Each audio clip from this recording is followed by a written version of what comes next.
is that, I mean, these are federal charges. This is kidnapping.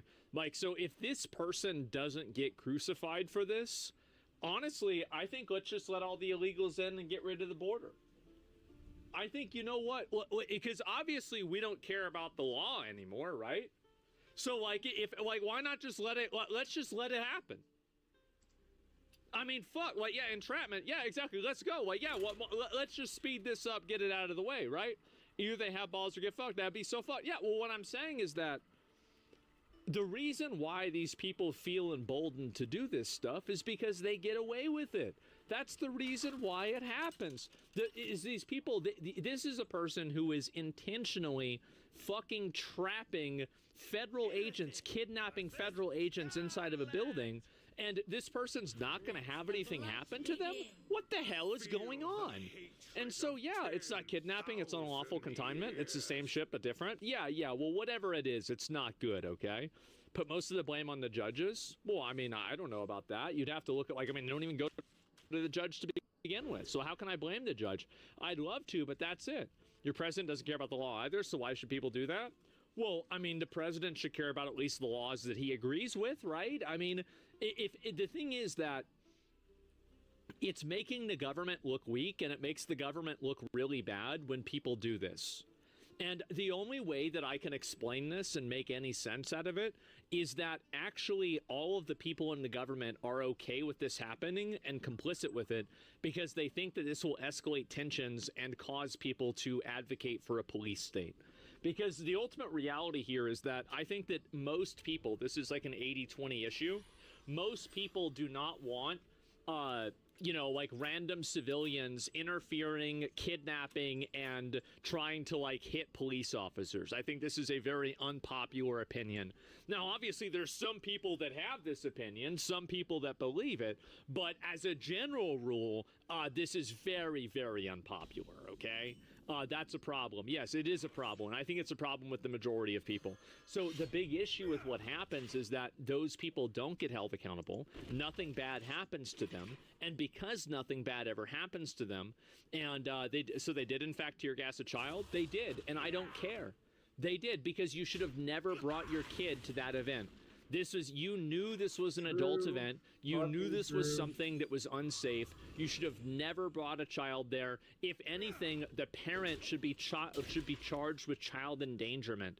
She knew that. She's using her kid as a human shield the same way terrorists do. Absolutely fucking not. I don't give a shit for a second.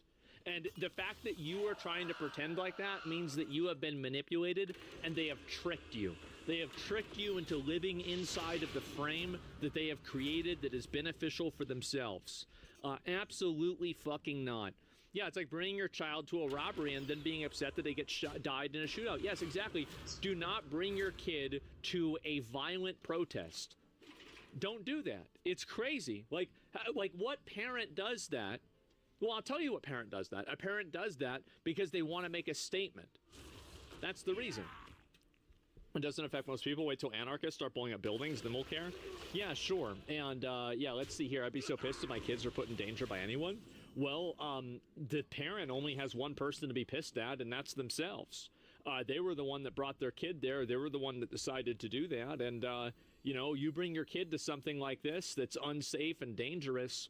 I mean, you have, and this is the thing, too, is that a lot of the people that are being violent, like, these are, like, do you want a kid around where, like, there's people that are running around and, like, smashing stuff up with hammers and throwing bricks around? Absolutely not. And so this is the truth. Like, so what my point with saying this and showing this is that it's not like this is, oh, the police are the only ones that are being violent. No, the protesters are being violent as well. Like, what is this? What's going on here? And so they're breaking down the concrete so they can throw it at things.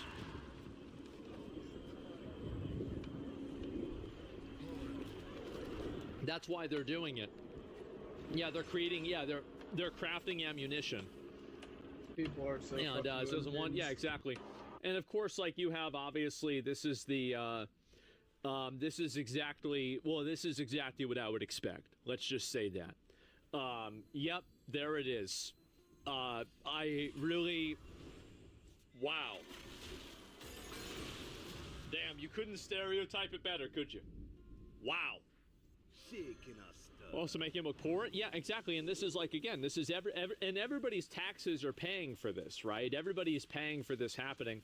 The fact that these people are getting away with this is insane. And so anyway, let's go back. We'll look at a few more of these here too. And wait a minute. Jesus. Yep. You're obstructing a federal right. Yep. Federal right. Get on the ground. Get back. Get back. Yep. Get back. Jesus. Stop fighting. Stop fighting. They're trying to get in the way. They're making people look bad? Yep. Get back. LA's been cooked for a long time. It's a very, well, no, they're not really even cooked. I mean, a lot of people in LA don't even support this either. I feel like LA is like, the reason why a lot of this stuff happens in California, by the way, here's another big reason why it happens in California. It's because a lot of people are in California. So, like, it's the most populated state. So, big fucking surprise, there's a lot of bad and crazy shit that happens there because there's a lot of people there. I mean, I'm not saying California is normal either, but it's a little bit of both.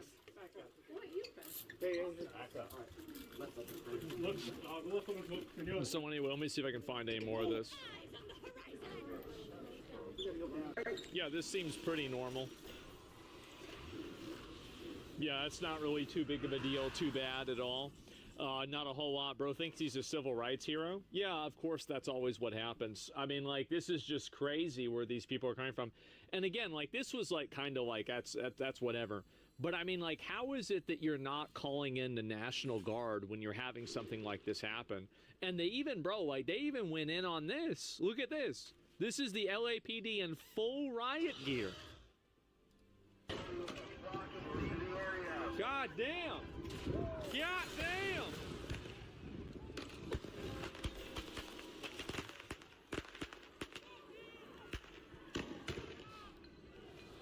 Not a riot, by the way.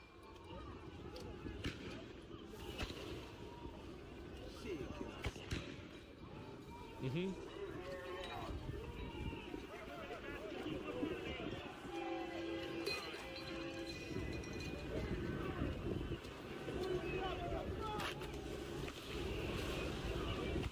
Yep.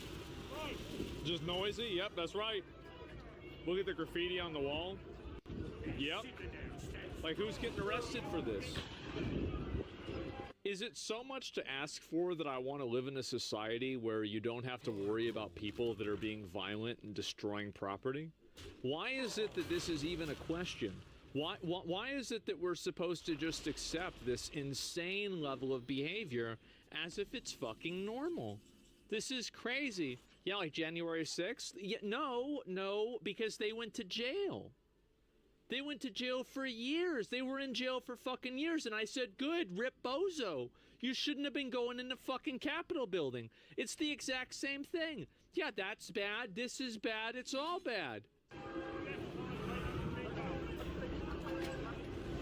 Jesus.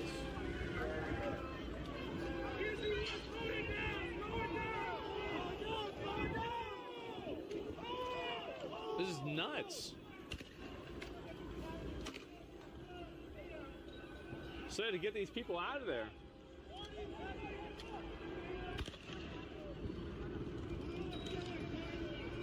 It's nuts, man. Good job, police. I mean, yeah, that's definitely a good job. Absolutely. They should be arresting DHS, not backing them up. What is this here? Oh, this is the mayor. This is the mayor talking about it. We are going to fight for all Angelenos, regardless of when they got here, whether they have papers or not. We are a city of immigrants, and this impacts hundreds of thousands of Angelenos. They got to get them out, man. And the thing is that at what point arrest her? Yeah, in my opinion, if she is aiding and helping these people and not, like, I don't know, like running the city in the right way, like, at what point is this not some form of being against the law? This is insane. Like, you're aiding and abetting all of this crime. You're letting all of this happen. She's encouraging this. Like, what is going on? And you're telling me the Trump administration can't do anything to this person? Get the fuck out of here. Like, you absolutely can do something about this. Sanctuary state, there's always a way. You can cut their funding. You can arrest them for something else. Yeah, it's state versus federal power. I'm pretty sure there's plenty of federal power that they can do that. Yeah, it should be a federal crime. I'm sure that there is a way that you could at least interpret a law that it is enough of a federal crime to at least arrest her and put her in custody for a while. In my opinion, I think that that's what you need to do it to these people. If these people want to be martyrs, then arrest them and have them earn it. That's what my opinion is. I think this kind of stuff is absolutely fucking insane, and the amount of allowance that happens for it is crazy. If the feds can arrest judges, they can arrest mayors. Yes, like being a congressperson or being an elected representative does not mean that you get to ignore the law and just defy the government. That's not how it works. So it's unacceptable. Yes, exactly it is. It's up to the states of California to vote and change. Well, it's not though, right? Because, so for example, there are a lot of things that, like federal law, like states have some rights and they have some rights to govern themselves.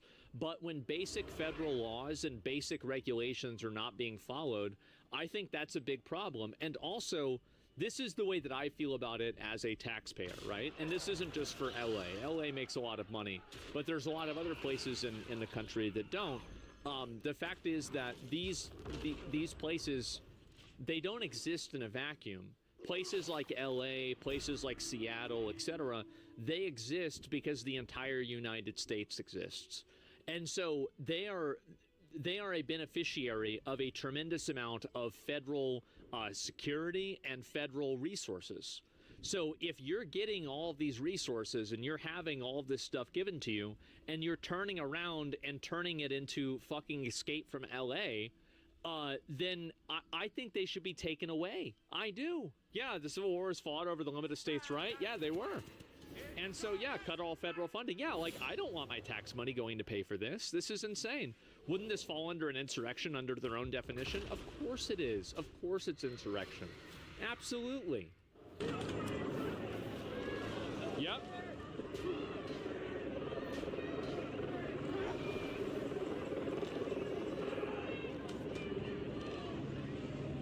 They gotta guard the door.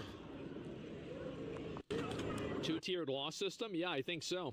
We never should have started funding federal funding for illegals in the first place. Though this isn't about federal funding for illegals. This is about people inside of the government that are allowing this to happen. And this is the issue: is that the government is letting it happen, and they're not holding people accountable. That's the big issue. That's where the problem actually is. So yeah. Newsom's threatened to hold back the state's taxes if the federal government implemented cuts for CA. Well, if they held back the taxes, then just have the military come in and get the taxes. I mean, that's super simple. I mean, that would take like, what, 2 days? Yeah, I mean, okay, that's fine. Yeah, all right. Yeah, then just arrest him, charge him with an insurrection or treason or something, and it's done. Yeah, not even 6 hours tops. Yeah, I mean, like, it's just... I don't know why they're playing these bullshit games with these people. Yeah, good luck with that. It would be easy. Bro, I guarantee you, everybody that I know in the military, if they were told, you get to go in and arrest all of the weirdo fucks in California, the government officials in California, that are letting in a bunch of fucking child rapists and human traffickers. You get to go in there and arrest them for treason. They would be so fucking happy, you have no idea. You'd have, bro, if Trump went and he had a sign-up page for like whatever the website is, do you want to go and arrest these people in California and these other places that are causing these issues? That website would be broken. Not from fucking DDoS, but from so many people trying to sign up. Your bias is showing? This, of course I'm biased. Absolutely I'm biased for this. It's not even a question. Yes, the thing is that... My God. not everything has two sides. There are some issues that are pretty fucking one-sided. This is a one-sided issue. Check. So what they might do, depending on how they're gonna do this, they may just corral everybody in and just start taking everybody. Yep. That's what they need to do. 3 minutes.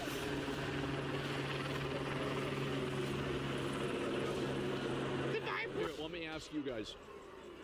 How many of you guys would, you know, maybe at some point in your life would have signed up if you knew that it meant that you were able to, you know, take back the country from these people that set up sanctuary cities to house millions of illegal aliens?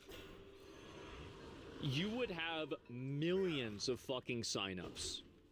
Millions and millions and millions of signups.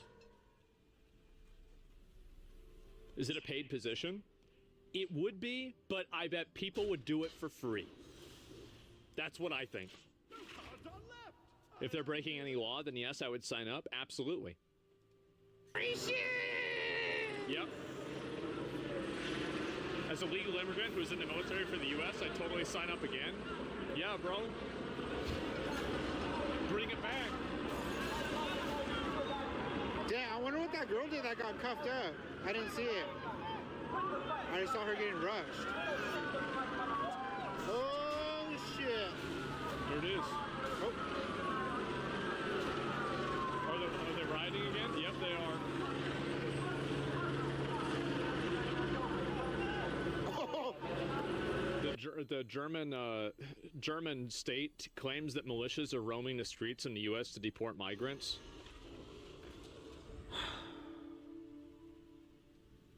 I wish. God, bro. Fuck. The optimism. I love it. But no. No, it's not happening. I'm sorry, guys. At least not yet. Great idea. If you guys would do me a favor, will you guys Keep dreaming.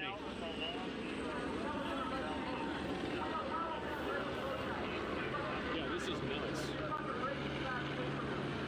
Oh, shit.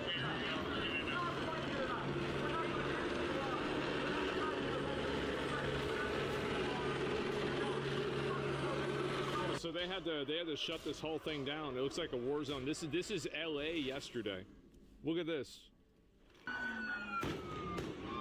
Look at this. This is crazy.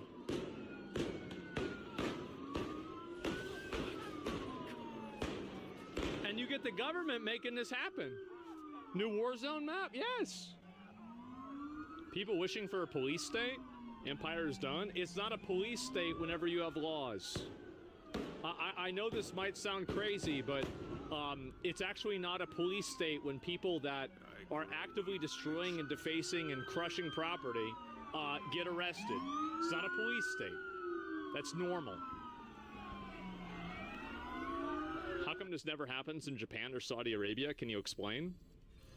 Well, you've got two very different answers. Why does this never happen in Saudi Arabia?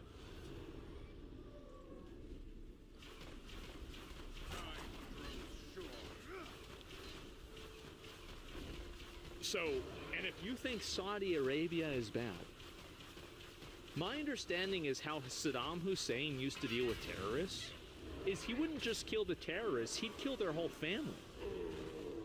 They do things way differently over there. Yes, they did. Yeah, he'd kill everybody. And so it sends a message. Yeah, and there was not that many of those things happening, right? The whole lineage. Yeah, exactly. Why, he was insane. And so that's why it doesn't happen over there. Because people are scared. They're terrified. And anyway, that's number one over there. I don't know about Saudi Arabia, but probably a lesser extent of that. And then in Japan, the reason why it doesn't happen is because, I think that number one, there isn't the same level of, well, like, number one, they're a much more homogenous society. And number two, I think that there is a greater importance played and put on like public decorum and just the way that people act, right?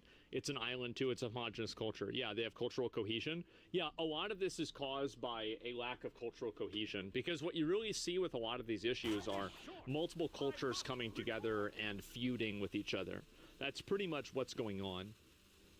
Who are better educated and trained into this from an early age. Well, yeah, and also like it's much more normalized in Japan for you to be like they have a like the level of individualism that like we have in the U.S. is very different than Japan.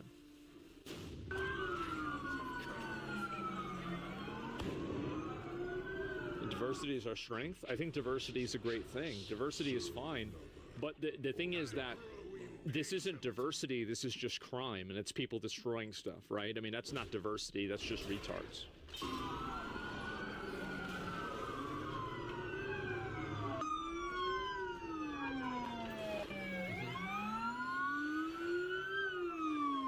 No, look at them all. Jesus.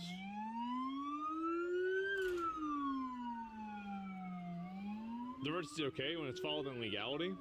Yeah, I mean, I don't think diversity in some ways, like, I mean, I don't know, like growing up, like I grew up around a lot of different cultures and I thought it was enriching for me, personally. But, yeah, this is crazy. Think about this. This is nuts. What's going on with this?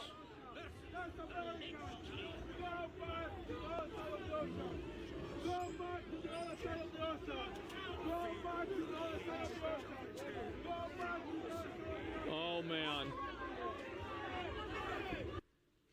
Man, this is bad. It's not a riot. No, clearly it's not. The lump in breaking the law is being punished, same as racist persecution. Yeah, exactly.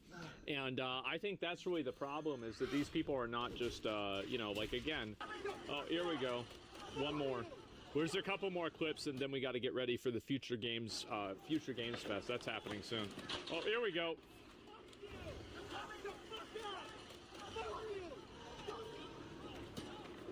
Oh, got him.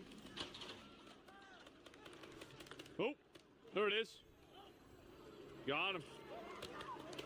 That's what you get. What was Oblivious do his RPing? Yeah, bro, this guy thought he was about that life. That's the 8x damage from sneak attack, yeah. Oh, God. Yeah, it's like, who's throwing rocks at the police? Who does this? Was it a chair? Yeah. Is that a Herman Miller? I got a feeling it's not. Do you think in Saudi Arabia they just chop their hands off in public and be done with it? No, the thing is that, like, you know, there's the metaphor of cutting off the head. I think this is actually a really good way of doing things, is that I would look at the organizers of these events, and then I would charge them personally with inciting riots. Like, that's what I would do. And then as soon as that happens for like a few of them and they go to jail, then this will stop happening. The problem is that, again, like, and you can apply, the issue is that these people that are, like, in my opinion, if you throw a brick at a police officer, you need to go to jail for at least 5 years. It's just that simple. Like, and I think also, like, throwing a brick at somebody is, in my opinion, lethal force. If the police shoot somebody who throws a brick at them, I think that's fair. I know that might sound extreme, but it's easy to say that when you're not having a brick thrown at you. The fact is that the police officers are not target dummies. They're not crash test dummies. They're not punching bags. These are real people. And if you're throwing bricks at real people and you're hurting them, then they have every right, just like any other citizen has a right to defend themselves. What if it's underage? Parents should have raised them better. Too bad. Yeah. I mean, what do you think I care? Why would I care about that? Yeah, I mean, that's a life lesson. Yeah, the last one. And they should go to jail. Yeah, I mean, and that's the way that I see it. Exactly, it's assault on a police officer. Yeah, 100%. And it's a legally based fact. Yeah, judge and recent behaviors, even if they charge these people, what are the odds they'll be convicted? Well, I don't know. I mean, obviously, if they're not, then you just take them to another court until they do get convicted, right? It's really not that complicated. But you're seeing people, like, throwing rocks and stuff at these guys, and this is crazy. Crazy, crazy, crazy behavior. Yep, they have jail for under 18, juvie hall. Yeah, until they start throwing them in jail, this will continue, yes. I want to let you guys know that this type of behavior will only get worse, and they will only get more extreme and more violent until the police and the federal government actually starts holding people accountable in a real way. And the reason why it's so bad is because people have experienced zero consequences for this. They have experienced absolutely nothing going wrong. They get, you know, detained for a while and then they get let go, and nobody really gives a shit, right? There's arrests as we speak. Well, here's the thing too, is that arrests are nice, but convictions are nicer. And so convictions and jail time is what needs to happen. And whenever they, like, again, I'll give you two great examples. And this is the same thing I've said before, so I apologize for repeating myself. Johnny Somali fucked around in South Korea, and now he's looking at going to jail for 36 years. Do you see anybody else after Johnny Somali fucking around in South Korea? No. No, I don't see any of them. No, that's pretty much about it, huh? That's crazy how fast that... Wow. Wow, what if, that's crazy. And then the other one, and these are both kind of, this is only, by the way, both of these people are one example. I've got another one after this. Vitali in the Philippines. He's fucking around. Other people are fucking around over there. Vitali gets arrested. He's looking at going to a Filipino jail that's run basically like they run the El Salvador jail, where they have people like, bro, they got these people stacked up like sardines, sitting up there in the fucking, in these jails. Do you see anybody else going to the Philippines doing anything else? Absolutely not. And so as soon as there is even a slight idea that there's a big punishment, these people immediately roach out and they stop doing it. And the only reason why it's still happening in Japan is because Japan let Johnny Somali go. And so you still have people that are acting a fool in Japan because nobody has faced any consequences there. And so here's another example, is that Just Stop Oil. So I used this before. So Just Stop Oil activists have faced arrests and prison sentences for their protests. The length of the sentences, Just Stop Oil activist sentences ranging from 15 months to 5 years, with some of them here. Let's see if I can find it here. And where did it go?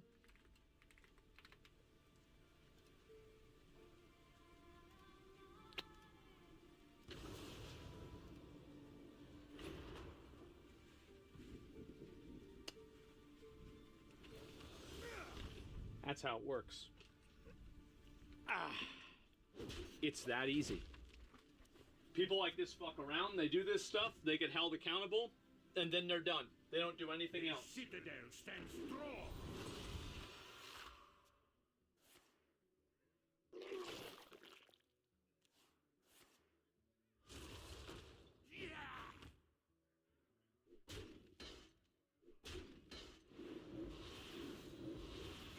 Y'all look at this. This is crazy. This is happening right now. Look at this.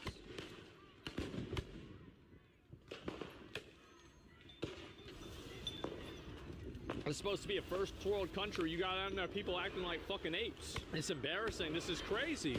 What is going on? What is this? What is this shit?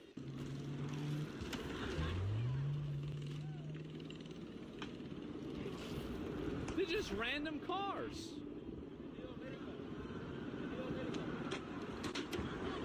What is this?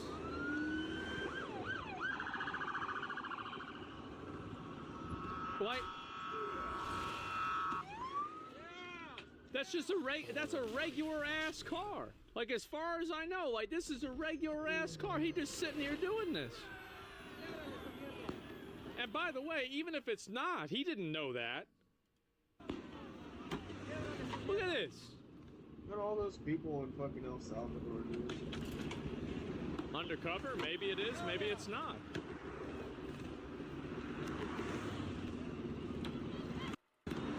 Yeah, arrest him. Yeah, he's not discriminating. But you need to put this dude in jail. Like, this is the thing. Why is this guy not being arrested? He's openly attempting to kill federal agents in LA. And you don't even know about this shit. They're actively looking for this guy throwing rocks. Really? Well, which one? There's 50 fucking guys. I strongly suggest you turn yourself in. It's only a matter of time. Well, where the fuck is the police? So you got this. Look. They actually went and turned this shit into it. Just shoot him? I'm gonna be honest. You sitting there throwing bricks at people and they shoot you, I say that's a rip bozo. You should not be throwing bricks at cars. Throwing bricks at cars? Get the fuck out of here.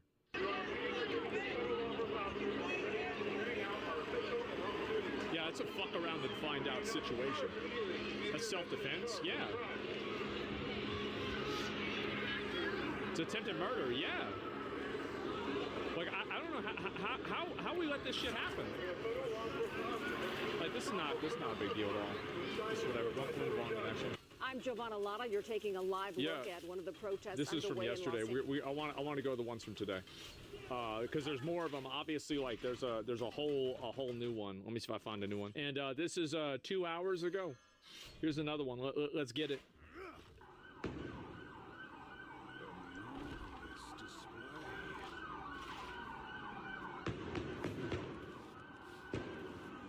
You ain't never gonna see a shit happen in Texas? Probably happened in Austin. They probably have this shit happen in Austin. Like, what is this? I mean, aren't these emergency vehicles? At least some of them? This is nuts. We seen this? We seen part of this. No, this is the same thing as we looked at before, but it's a different one. Yeah. Do you think this could resort in civil war or civil unrest? No, not at all. I think this is a problem. They could solve this problem in 24 hours. Like this is a 24-hour solution. But they just don't want to do it. Easily, yeah, easily. And they have time. They have time left over. It's a GTA 6 car. Yeah. People don't realize an insane minority of people doing this? Yeah. Well, that's the problem, is that, like, you have this one, like, in my opinion, I think this is, like, pretty much a single-digit minority of people that are doing this, and, like, how do you let these people run wild? Yeah, this is nuts, man.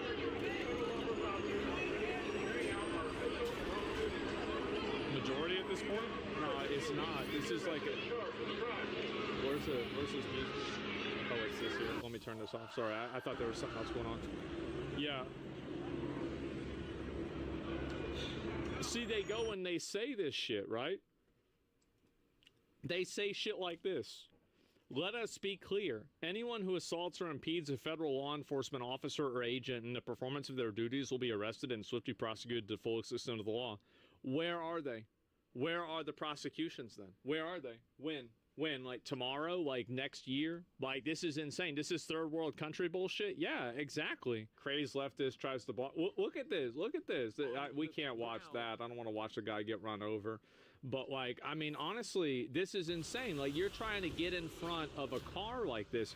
And I got to tell you, I don't have any fucking sympathy. You are trying to get in front of and stop a car like this. This is insane. A U.S. Marshal bus. You have to get these people and put them in fucking jail. He survived. You can't win them all. What's this? All of this is playing out right now where our ground camera is. Look at this. They're going to have to get through this. Oh, here we go. Two of those SUVs are now essentially going around this protest. This is nuts, man. Protesters, this really could turn extremely This is crazy. Right now. I'm seeing one of the doors open. Oh, they're shooting out the window. On one of those vehicles. What is this? It's hard to tell if that's... Look at, he's out. He's playing around. Oh, but we're right now seeing some agents with the federal government come out and they're trying to make way for this bus right now. Yeah, kidnappers, not protesters. Yeah, bro, this is not like, and this is the problem, is like, it's really a vocabulary problem. This is not a protest. Like, whenever you're destroying property and throwing bricks at people and, like, you know, fucking getting in the street and making sure people can't drive, this isn't a protest anymore. Like, this was a protest. Now it's not. And so that you got even more of this. Vantage point that we Look would at not this. have without having helicopters there in the sky. Look at this, Austin. Mexican flags? Mexican flags, the line of law enforcement agents there Yep. during this face-off. Can you imagine how fucking annoying this is if you're trying to drive home? Holy shit. Appears to be a face-off. Yeah, and it's tough to tell Look at this. from a distance, but it looked to be the color of the sheriff's deputies that are creating that wall there. Looks like they're trying to create a. How long do you think a police or a human person crashes barrier out and a protester gets shot? Well, that's what's scary, right? Is like, in my opinion, I this is what I support, right? I mean, obviously, I don't want them to run people over, right? But I support self-defense. I think that if you assault a police officer with what could be a deadly weapon, you should expect a proportionate response in force. I see no reason that us as a society can morally or ethically tell police officers you have to tank bricks being thrown at you. That is outrageous. Nobody should have to tank a brick. Nobody should have this happen.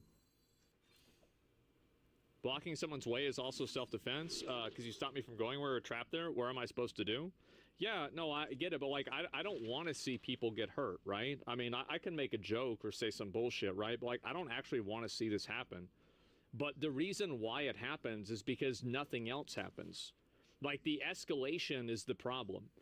It would have never gotten to this point if these people had gotten arrested right as soon as they started popping off. The problem is that they haven't gotten arrested. They've been able to just kind of run wild and with no consequences do this stuff. I'm surprised no one's been shot yet. Yeah, exactly, right? And so that's really the issue. No one wants anyone to get hurt, but if you're right-minded, you got to take people in their lives more seriously. If they find themselves in front of a moving vehicle, yeah, exactly. This is the new normal unless they get arrested. Exactly. Yeah, and I live in LA, and the people organizing these riots with buses or giving instructions to people how to get weapons and Facebook, other similar websites, it's extremely funded. Well, the problem is, like, so if it's so funded, why can't the FBI figure out who's doing it? Why can't they, if there are instructions of getting weapons to go to like a protest on Facebook, why can't they find out who's doing that on Facebook and arrest them? It's the FBI because they're the ones funding it. I mean, that's the best example. Like, okay, like at least that's a conspiracy theory that at least makes sense because nothing else even makes any sense. They cannot get on that overpass. You think Democrats should be held accountable for pushing it there? Absolutely not. Democrats are not wholesale accountable for this. Each individual person out there with a baseball bat, a brick, or a rock is accountable for their own actions. It's not Bernie Sanders or Elizabeth Warren's fault that some retard decided to go out there and stand in the middle of the street. It's that retard's fault, and you've got to look at him. Now, unless they're explicitly organizing and telling people to do this, then yeah, of course you've got a conversation there. But let's look at the individual people and who's actually doing this. At least what looks to be an overpass. That's what I think. To me, from our vantage Look at this. point. This is crazy. So, this is obviously causing traffic in the area to come to a standstill. These roads are completely blocked. So Trump's accountable for January 6th? Yeah, obviously. Obviously, yeah. Like, I mean, why would you even bring that up? Yeah, duh, of course. Like, you see, this is the problem that people like you have. You think this is a team. You think that, like, this is some kind of, like, a team thing. No, it's not a team thing, bro. Like, it's a gotcha. Like, what are you even bringing up? Probably go back and ban that guy. Like, what is this? Are you going to bring that up again? Yeah, this is insane. Even, like, I thought he was, right? Like, because, I mean, I think he could have done a better job keeping people under control, etc. But it didn't happen. That's fine. But overall, yeah, absolutely. People are responsible. Yes. It's a rule of law. They always bring up January 6th. Do you know why? It's because they don't have any other examples. Protesters have been gathering now for 2 hours, and it's hard for us to get our bearings. Of course they bring it up. Because That's we've been it. watching the images from the ground all this time, and now we see this shot from the sky, and it's tough for me to distinguish if this is, I don't believe what we're looking at this second is the exact same scene that we've been watching for the past couple hours. I don't believe so. What do you think happened on January 6th? It was awful. January 6th was really bad. I mean, I've said this 50 fucking times. The thing is that a lot of people try to bring this up. Like, I don't give a fuck about January 6th. That shit happened years ago. The people that did it went to jail like they should have.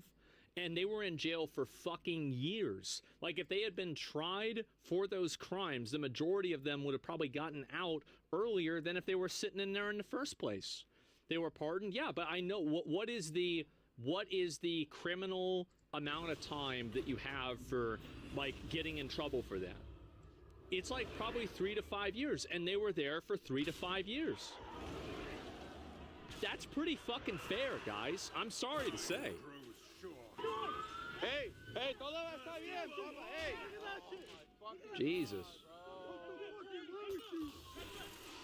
I'm not doing anything. Hey, Yep. choking him, dog?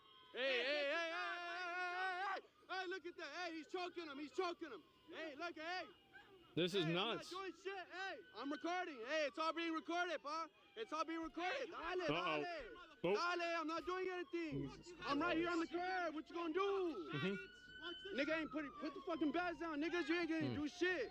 Hey, déjalo. Hey, just let it be. Déjalo, papa. Déjalo, papa. Yeah, people are just losing their fucking minds nowadays. It's absolutely insane. And I'll see if I can find any more of these. This is the same one from today. This is Brick Boy. This is crazy. Like, insane that this is even happening. And like, this is the kind of stuff I'm talking about, right? Rest the record recording. Yeah, exactly. These dudes don't give a fuck about cameras? Absolutely not. And so, resisting arrest warrants force? Yeah, of course it does. They probably allow these protests to happen since they know it makes the Democrats look bad and hope the people living there will switch sides during the midterms. I mean, like, maybe, like, that's an optimistic outlook on it, right? I mean, in my opinion, I just think these people are fucking morons. But, like, I mean, you could be right. But let's see if there's any more of this in general. But, yeah, it's just crazy how much this is going on, right? ICE will not stop and promises arrests for federal agents. Promises arrests. Like, Jesus Christ. How many promises do we fucking need? Yeah, like, I'm so sick of these promises. Like, oh, it's gonna happen. Like, this has been going on now for months, man. Yeah.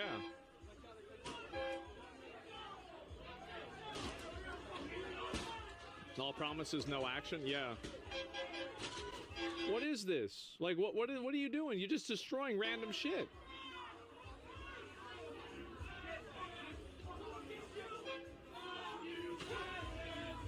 This is nuts. Yep. Look, they're helping. Why do this? They do it because they think they can get away with it. That's the reason why. They all think that they can get away with it, and so they do it. I'm gonna look at a couple more, then we're gonna look at some other stuff, okay? A lot of these guys are not getting laid. Yep.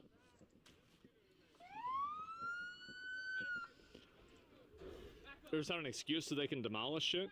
Yeah, exactly. Left-wing fatigue, can't wait for the next right-wing landslide next election. Yeah, I mean, I'm gonna be honest. Like, anybody that supports or tries to make an excuse out of this shit, I would never vote for them. Like, this is embarrassing. It's embarrassing, man. I've been living in California the last 40 years. Look at the history of California since the 80s. I mean, again, like, that's just really... looking at the stuff from going on in your country from the outside, it really looks like it's just red versus blue. Actual politics, future of your country, and the well-being of your citizens are just side quests. No, the problem is that... the problem with is the amount of alarmism in media and the emotional escalation of all rhetoric in media and also in politics. Like, everything is elevated to the most extreme and most, like, the worst possible thing, right? Annihilation. That's what I think. Mm-hmm. How is it not the politicians that brought this chaos here? You regularly support murder and SA charges for everyone involved. Why not now? Oh, I do. No, I do support them, but like that's like a secondary effect. Like that's like a after the dust settles effect. Like what I'm saying is like you solve the immediate problem of the people that are doing it, and then you figure out anybody else that like kind of caused it to happen later on. There's a lot of black officers there. I wonder what's the excuse for the rioters then, since a lot of riots are very much race-based in a sense, kind of ironic. Yeah, I mean, like, again, like, it's just, I think, again, majority is, you know, the same group of people. They have jobs. Yeah, I mean, obviously, like, police officers have, like, are of every race. Of course. The only, like, minorities, if they agree with them, yeah, that's it. It's like getting in front of a car like that. I mean, like, how, like, when do you, like, at what point do people like this start going to jail and getting arrested? This is a Home Depot? Is this actually a Home Depot? I don't think this is a Home Depot.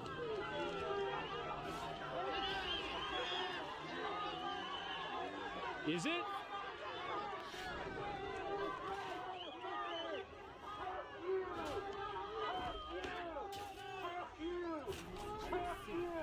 Damn. That poor dog, I didn't even see the dog. See, like, that's the kind of stuff I'm talking about, right? Is like, how do you as a, like, as a government official, how do you let this shit happen? Right? I mean, like, I don't understand it at all.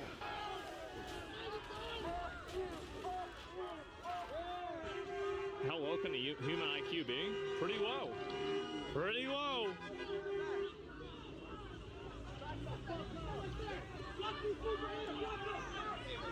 Because you heard him, it'll be George Floyd all over again? Well, I mean, I think the solution to that is the same thing that they should have done back then. Just call in the National Guard and arrest the people that are committing the crimes. Anybody who wants to protest, it's totally fine. But you can't destroy property in order to protest. They should have done that back in 2020. Like, the fact that they didn't handle the George Floyd protests properly, I think isn't an excuse for them to not handle these protests either properly. Because I think these protests are going to do the exact same thing again. But white people riot and destroy property whenever their football teams win? The last time that happened in, what do you call it? The last time that happened in, I guess, France, there were a lot of different races of people there. Like, it was not just like, are we really gonna act like it's all white people over in Europe? It's absolutely not. I mean, you just go look at the tapes. Go watch the tapes. Like, it's not even it.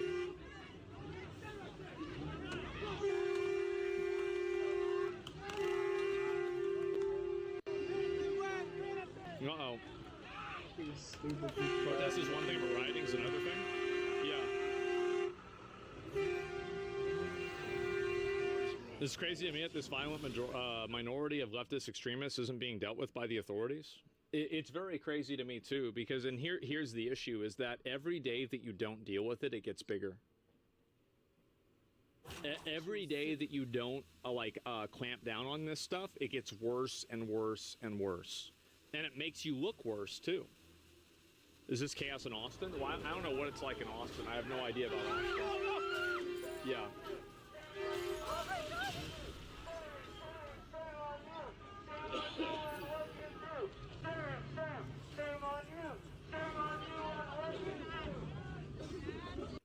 Yeah, you want a civil war?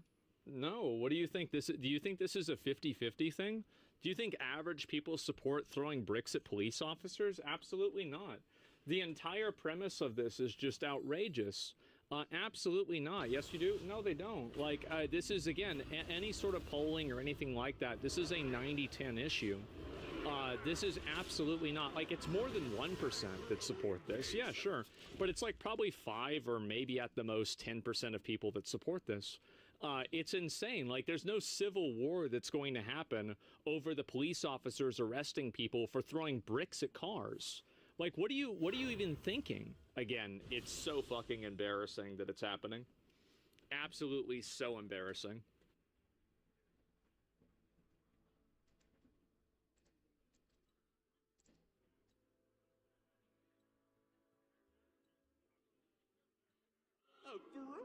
treat as sweet as me.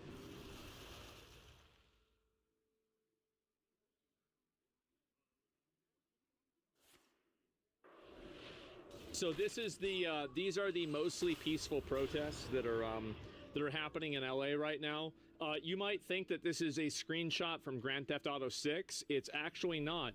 It's LA today. Here we go. Has been going on right outside the Federal Detention Center. Most of those demonstrators were very peaceful. They were chanting, they were shouting. People were driving by, honking their horns. And again, they were expressing their anger about the detention of so many immigrants at the federal center. Most of the evenings, the federal... I love how, like, she's saying this while she has two retards just being as annoying as possible, stream sniping her in the background. Yeah, it's totally... But at a certain point, some of the demonstrators got very close to the property. In fact, some of them throwing out gang signs? Yeah, I guess so. Tagging the building, started banging at fences, and shortly after that happened, the agents started firing off Why did he bring his... Who the fuck brings your dog to a protest? Who does this? This is so insane. Oh my god. Yeah, CNN called it peaceful. Let me see if I can find another clip for that. And so, yeah, they're calling this a peaceful protest, which you can clearly see it's not. But anyway, let's go back. I'm going to show one more of these here. Where did it go? No, it's not that one. I think there's one more besides this because, yeah, they've totally turned this place into a PvP server. It's absolutely fucking insane. Yeah, oh, here we go. Yeah, this is CNN talking about it too. So there's unrest. Let's start with there's protest. Lawful protest, which is allowed in this country. There is some unrest. Generally, there's some unrest. Yeah, I would say that would in fact be true. Accurate. Dealt with by local law enforcement, and that there needs to be state support through state police. And sometimes even National Guard under a governor's authority. What is happening tonight is unprecedented. So there's unrest. I don't see how people say this is unprecedented. It's not unprecedented at all. We had this happen 4 years ago, 5 years ago. And so here we go. Here's another one right here. Oh, a National Guard. You know, let's hope that no one is hurt and no one is injured and it doesn't escalate from here. Look at the flag. Yeah, Guy, I see there it is. You Mexican flag can, you know. Man, you know, this is criminal. I can't wait to see all these clips be played on the midterm elections. Yeah, I can easily see a lot of these getting played on the midterm elections every fucking day. They're doing it themselves before back to Mexico. I don't know if the guy's a citizen or not. I have no idea. I hope people are held accountable for it. I'm talking about the riots right here. Yeah. Where are the cops? Yeah, where are they? That's a good. See, that's a good fucking question. Like people are getting their cars burned down. Everything's getting destroyed. I'll pull up a live thing. So apparently, okay, here we go. And obviously Donald Trump is tweeting about this. Well, here we go. Oh, they're coming out. They're coming out. Oh.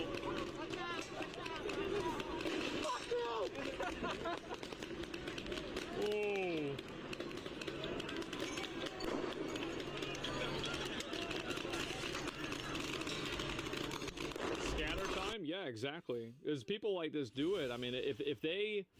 Let me see here if I can find it. So this is the post that I guess Trump made about this right here.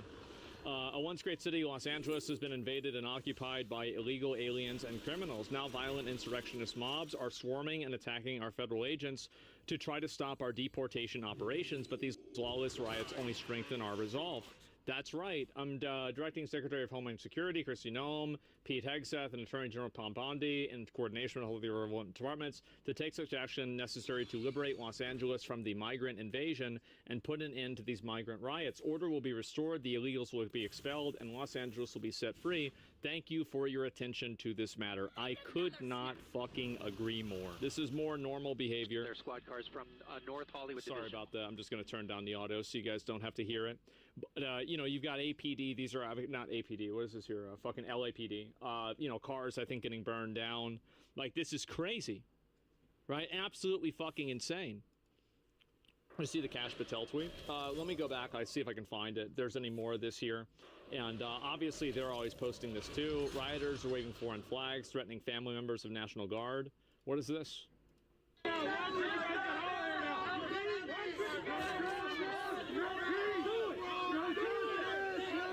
there's the National Guard right there. Oh, man. Get the blood down.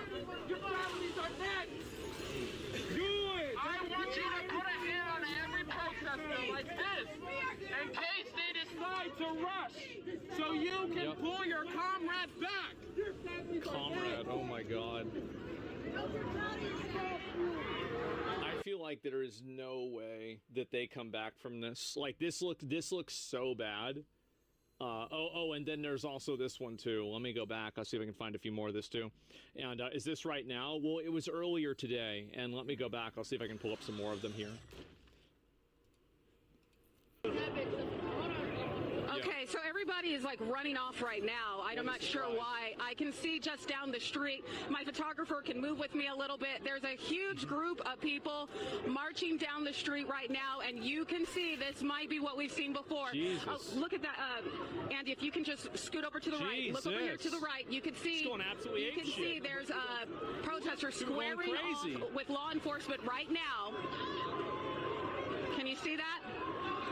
So there you have, okay, we're hearing the flashbangs. We're hearing the flashbangs right now. This is what we've been seeing night after night. These clashes, some of these violent protesters squaring off with law enforcement. You have that law enforcement in riot gear there. You could see them with their shields. They're forming a line. They're doing what they can to... How do we convince these people that the situation is not dire enough to resort to violent riots? In their mind, the gig is up and they have to fight back? Well, it's simple. You put a few of them in jail, and if that doesn't work, you put a few more in jail, and you repeat that process until there's no more of them to put in jail.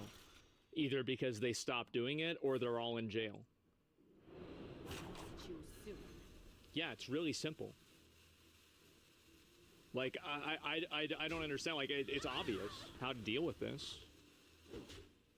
Live ammo? I don't want to see the police officers shoot people. Like, if a police officer shoots somebody that throws a brick at them, I really don't give a shit. I don't care, and I think that's totally fine. But if you're talking about, like, just people protesting, I don't want to see the officers shooting people randomly.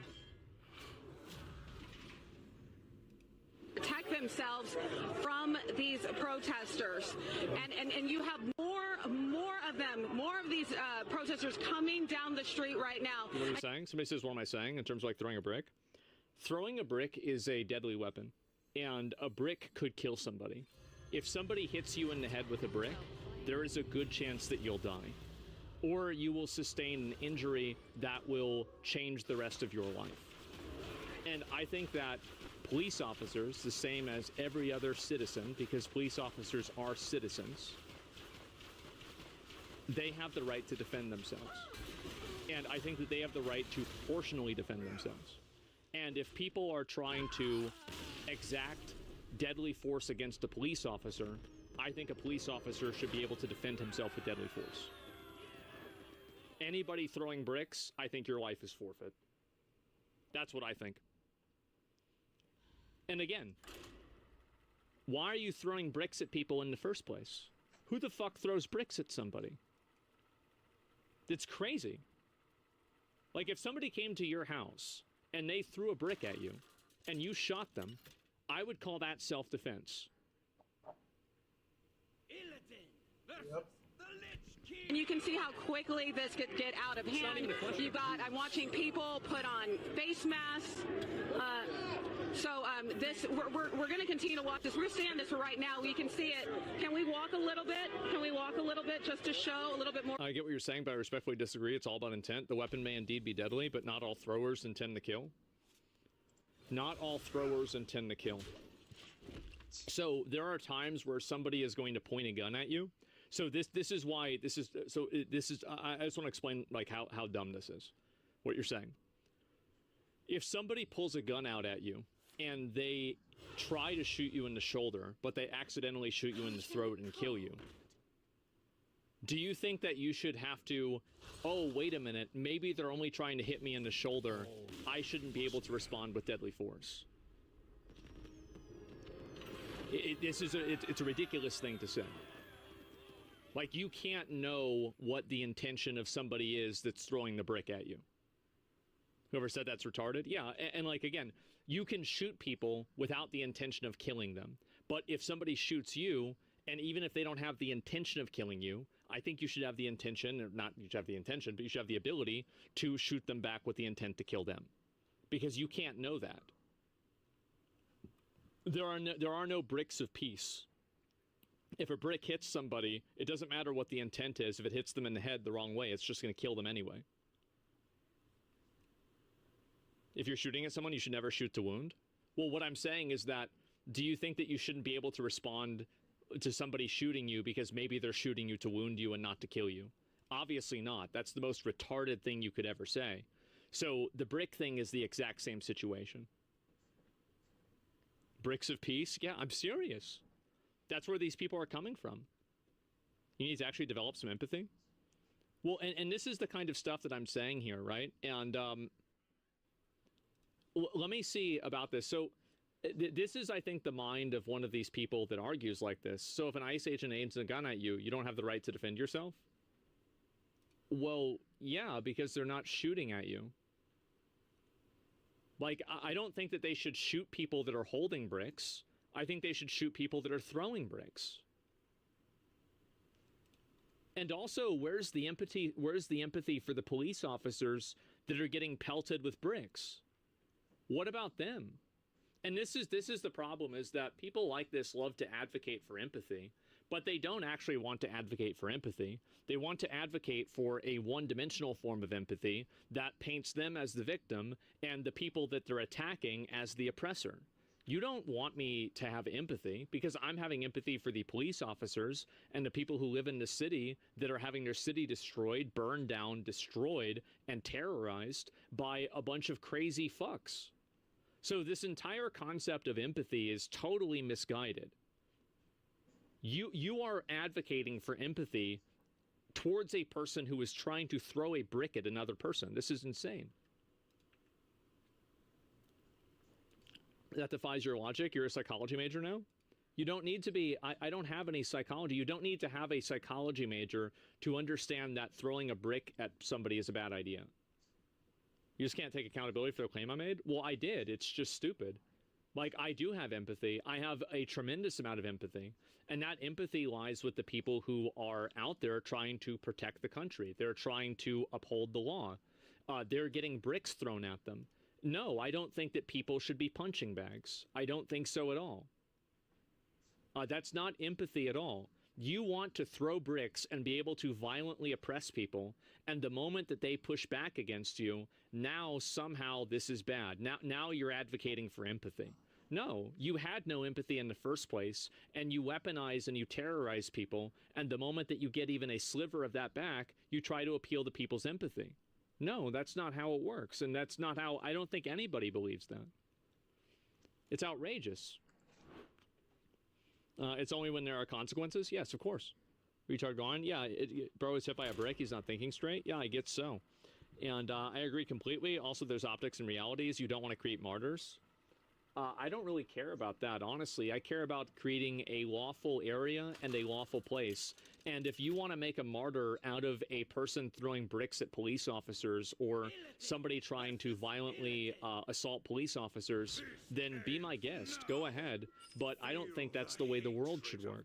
And I don't think that you should capitulate to logic and rhetoric that paints people that are violent, aggressive, abusive, law-breaking, people that could be theoretical murderers if they throw it and they hit somebody the wrong way. That person shouldn't be your martyr to begin with. So you can't live your life inside of the confines of the most unreasonable people possible. Because if you do that, you then are also unreasonable. We can see Andy. If can, okay, we're going to go ahead and move. Stay with me. Stay with me. All right, so here we go.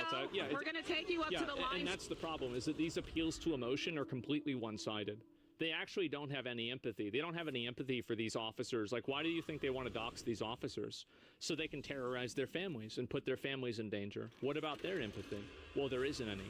Well, you can say, oh, well, they deserve it. Yes, I'm sure the kid deserves to be terrorized and have the SWAT called to their house or have somebody throw a brick at their window because their dad has a job. It's outrageous. Never let people use your goodwill against you. You can see what's happening here. All right, so you can see right now, yeah, of course. You have officers that created a line to protect themselves, standing here with these protesters who are continuing to shout at them. The disrespect, the level of disrespect has just been insane over these past few days. You have so many people cursing and shouting at law enforcement. You know, these people are out here, they're just trying to protect and serve. They're just trying to keep this community safe. Following instructions, they're here supporting ICE agents as they carry out their operations, and that this is what they have to deal with. You see a lot of people, I'm looking at... I disagree hard. I think the dude's criticism has something with you not showing empathy towards the families being torn apart.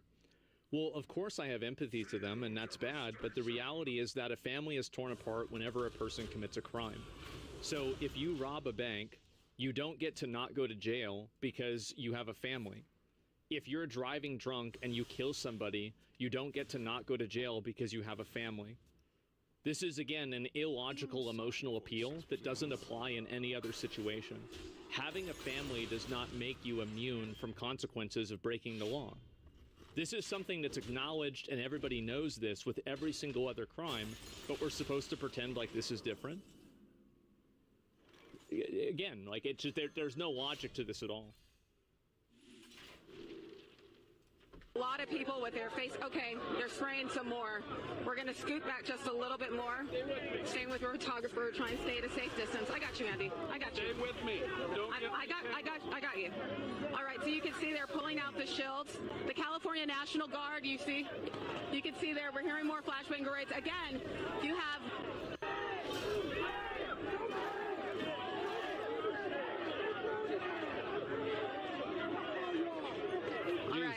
So you can see you have the police here, you have the National Guards here.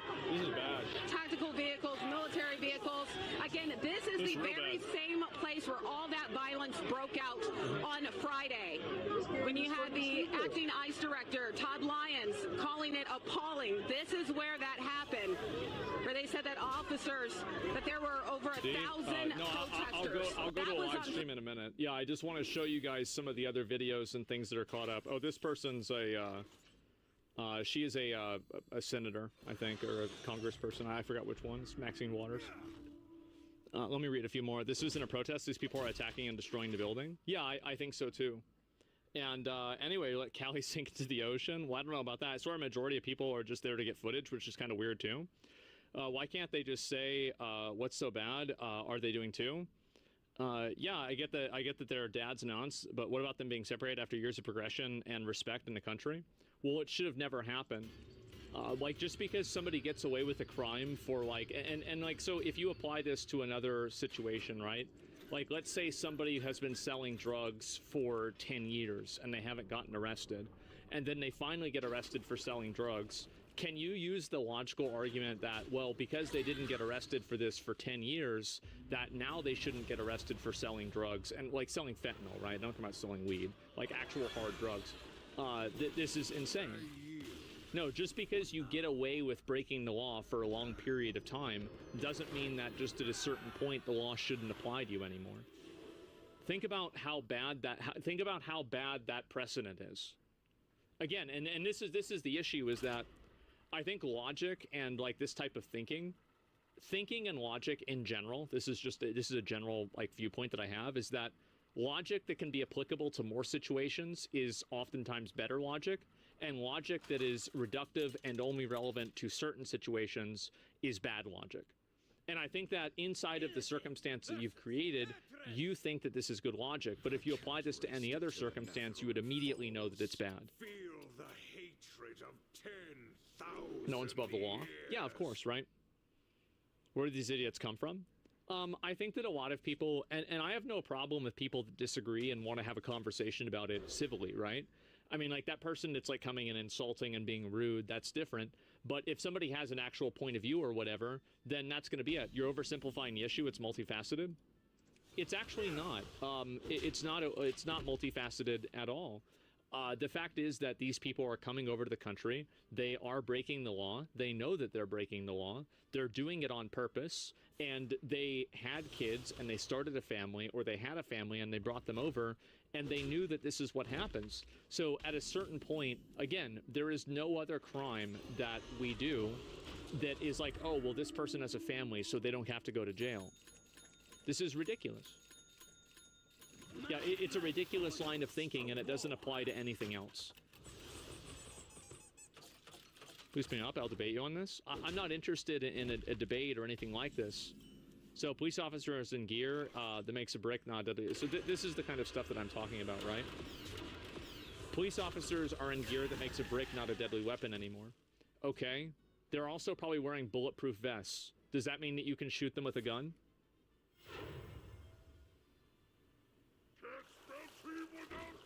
How could you possibly say something so ridiculous? The concussive impact is what really matters. Like, how could I don't even understand how a person would even think like this. What a ridiculous thing to say. I can't even fathom the type of thinking that these people have. I can't even imagine it. What a retard? Yes, it's insane. Stop here where the guns are. I want you all to take pictures of these guns and let people know that they're in our city with guns, and I'm sure they have autos to shoot and kill. I don't know, but they otherwise have auto shoot and kill. Okay, Grandma, let's get you to bed. For sure. They wouldn't have guns. One question, Representative Ms. Waters. If there's one statement that or a message that you could send to Donald Trump, what is that message here today? My message to Donald Trump is you are a cruel human being, and that you're using the poorest people in the land, the most vulnerable people in the land, to promote your policy. The people who are using these poorest and most vulnerable people are the business owners that employ them. And they exploit their labor for a lower wage intentionally to take advantage of them at the expense of American workers. It's not Donald Trump who's at fault. It's the business owners who create the incentive for these people to come over. You are wrong. This might sound weird. The same as I said, like, I don't really blame the rock throwers, right? It's like, just arrest them and that's it. Like, I'm not like emotionally angry at them. They're just retards, right? It's not really worth taking seriously or getting angry about. I also don't blame any of the illegal aliens. Like, if I lived in like one of these like shitty South American countries, I would want to come to America too, and I would do everything that I could to come to America. And I never try to blame a person acting in self-interest. I understand that. But the problem is the reason why they come to America is because America provides benefits for them that they shouldn't provide, like these jobs. That's the issue. You can blame them too? Sure. I mean, yeah, obviously they shouldn't do it. Yes, definitely. But I think that there's a totally different set of expectations that I have here. Like, a lot of these illegals, I mean, if you want my honest opinion, I wish we could replace half of these shrieking Karens with these illegal aliens. Send the shrieking Karens back to Venezuela or Mexico. Let's keep these hardworking illegals here, and let's just do a fucking swap. I feel like literally everybody would be better off. Well, not Venezuela or Mexico, but we certainly would be. Yeah, 2-for-1 trade. Yeah, that's actually the way that I feel. Like, I don't hate these illegals. Like, yeah, we have to get rid of them and they shouldn't be here, but I understand their problems. Of course I understand them. It's easy to understand it. Of course. We know what this is all about.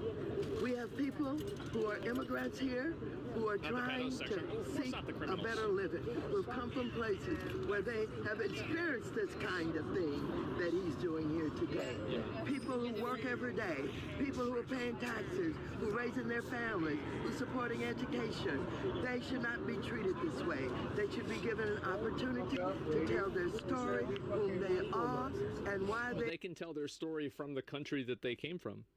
Like, I mean, we have a World Wide Web. I mean, it can just record it in Mexico or wherever they came from. Like, yeah, they can tell the story. There's nothing wrong with telling the story. You just can't do it here.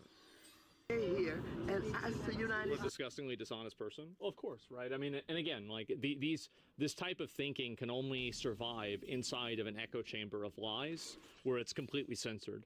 And this is the reason why the Overton window has shifted so much, is because social media and media in general is less homogenous and less censored now. You're seeing the massive shift because a lot of these opinions are like endangered species. They can't actually exist in an environment and in the ecosystem by themselves. They have to be protected on reservations or some form of wildlife conservation. And so they have to be taken care of and made sure, because like if you introduce them into the free marketplace of ideas, they immediately fall apart. Do you think she'd give the opportunity for people that just lived, entered her house illegally? No, of course not. How would an illegal immigrant pay taxes if they aren't a citizen? They do pay taxes in some ways, but not other ways. It's very complicated. And like, so for example, one of the big issues is that, so like for Social Security, for example, they might pay their sales tax, right? Obviously, that's the easiest one. But like for Social Security, in a lot of these cases, I think the employers are not paying their Social Security. So Social Security for a lot of jobs, and correct me if I'm wrong, I could be a little bit off on this, but the way Social Security tax works is that the employer pays half and the employee pays half. Well, if you're hiring a person who's an illegal, well, you're not paying that half. They can't collect. Yeah, exactly, right? Wrong unless they're working under a table? Yeah. Which a lot of them are. It's called an I-10 number. Yeah, I know. My dad worked with them whenever he worked at the IRS, actually. Yeah, I know. Individual tax identification number. Yeah, I know. But that's not supposed to be for illegals. That's supposed to be for migrant workers and people that are here on work visas, which is another very big difference.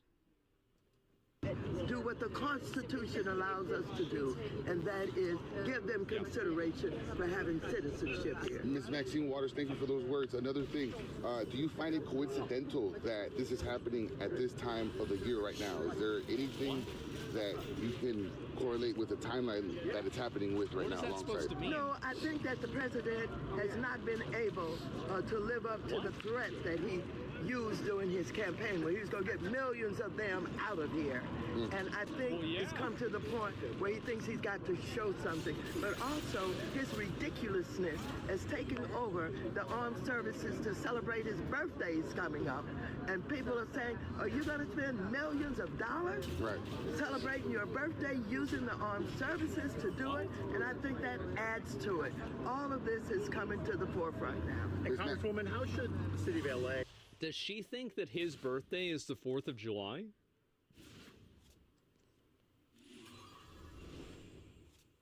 I think that's what she thinks, right? Like, I don't know. Like, what the fuck? In the state of California react to this? What's the smart play here? All of the elected officials in this city should be on the street. The mayor should be on the street. The city council should be on the street. Everybody should be on the street. All of the state elected officials. All of us in Congress. We're supposed to be in Congress tomorrow. But I want you to know, I'm trying to stop him from getting richer and richer on crypto. The more money he has, the more powerful he has, the more he will elect people. So we got a lot of work to do. Bodies on the street, basically. Bodies on the street. People on the street. Absolutely. Ms. Waters, before we let you go, anything that you can say to anybody watching or the public that wants to come out here, or just simply watching, or wants to know anything that you want to tell them that they should do or shouldn't do? Well, here's what I want to... Somebody says your type of thinking is very selfish and egotistical, especially saying we have to deport these people, especially whenever you include hardworking and respectful immigrants. How can you at least show some selflessness whenever for good immigrants? I do. I absolutely do. See, you've done the thing that I've been criticizing people for doing. You have put all immigrants in the same bucket, when in fact they're not in the same bucket. The reality is that a lot of the immigrants that I'm talking about, how could you say that they're respectful whenever their existence in this country to begin with is an act of disrespect? They don't even respect our laws. That's why they're here in the first place. So this is a ridiculous thing to even say. And do you think I want to have like legal immigrants get deported? No, that's ridiculous. He didn't say illegal. Exactly. Yeah, I don't have a problem with legal immigrants. I mean, I'm sure some people do, right? But I don't. That's not really a big deal to me. So, and this is, again, it's the intentional misunderstanding and the intentional misrepresentation that really, I think this is really going to cause a tremendous amount of xenophobia, and the backlash from this will be bad, and it will negatively affect average immigrants that are part of the group that he's talking about. And the reason why is because he's using emotionally charged language to push a narrative that's wrong. And it's more important for him to push this wrong narrative so he can feel good than to look at what the best thing for those immigrants actually is. Support. I want to support people having a voice. Peaceful protests are okay. They're all right. I want them to know what happened in the civil rights movement, where we got on the street, where we marched, where we fought, and we made the government... I remember when Martin Luther King said in his speech to burn down cars and throw bricks at police officers. That was my favorite part of his speech. He says, I have a dream where we throw bricks at police officers and we burn down a 7-Eleven. Remember that? Bro, that went hard. Change, and we got voting rights peacefully. And so people can protest peacefully. They should come out and they should have a voice, and they should not allow the intimidation to force them to do nothing. Do something. Do something. Do not let the intimidation force you to do nothing. Do something. Words from Congresswoman here, Maxine Waters. Ladies and gentlemen, thank you. Only rights and peace. It's ridiculous to compare the civil rights movement to this. It's not even close to the same thing. Of course it's not. It's not even in the same universe. LA riot live. Yep.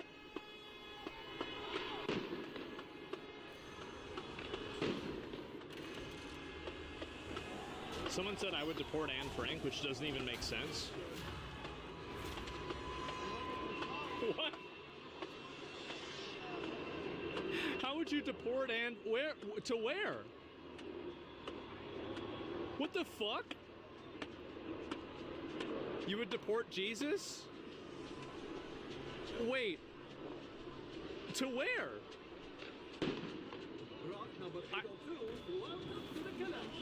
Oh my God. You see Hassan? No, I don't see Hassan. I heard he was out there. I don't know. I think that I saw an image of it, and I think he's on like the side up the top. So he's not actually going to go down there and stand in the in this area, because if he did, he'd get in trouble.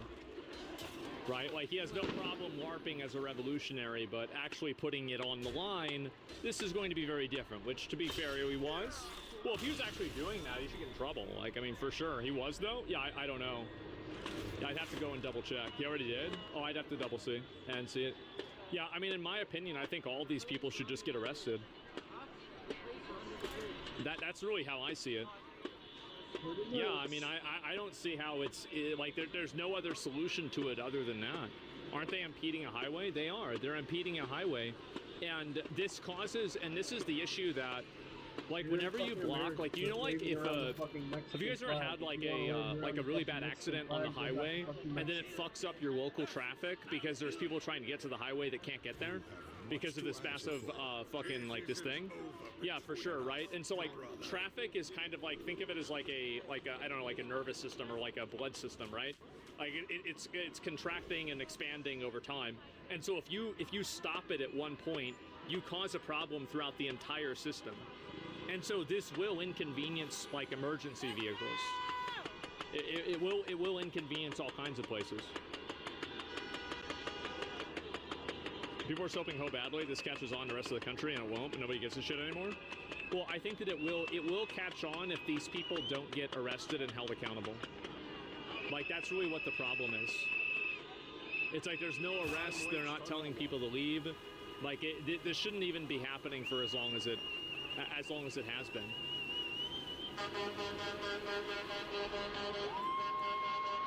They're protesting for a good cause against the government. It doesn't give a fuck about due process in courts. Civil disturbance like this is no way to protest. No, it's not. Getting in the street. This is my viewpoints. Right? They're really loud.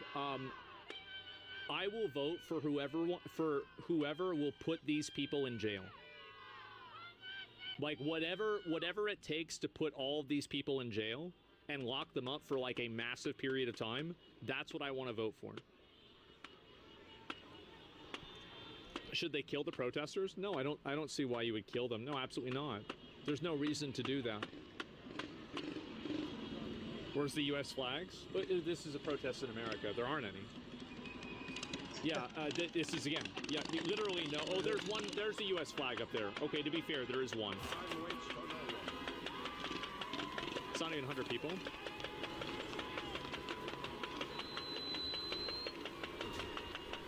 I think this is cinema, but I feel bad for the police for sure. Yeah, definitely. Where's the due process when these illegals came in? Why are people like that chatter caring for due process? Because they don't care for due process. They only want to advocate for due process because it's a beneficial roadblock that benefits them. They don't actually care about it one way or another. What are they clapping for? I don't know. Aren't you supposed to get government approval for protests? Well, not only are you supposed to get government approval for protests, but a lot of like the MLK famous protests, he did actually have permits for, and they did get approval for.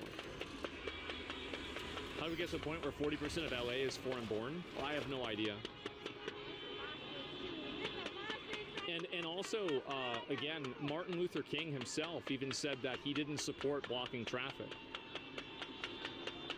Let me see if I can show you.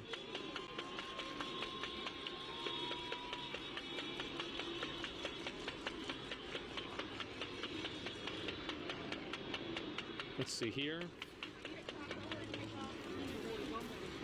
And I mean, this is an AI summary, so people feel free to not believe it. But this is an example right here. While Martin Luther King was known for his nonviolent protest acts of marches, he did not support the deliberate blocking of traffic as a primary tactic. He viewed such actions as a misguided approach and was uncomfortable with the potential inconvenience and disruption. So, I mean, it's and there's obviously like information, there's a quote of this and everything, right? And so, like this is, I mean, you can just look this up. Yeah, so, and like, so I just wanted to show you guys that because like, there is like this false narrative that, well, because this is what happened in civil rights, this is why it's okay to do it now.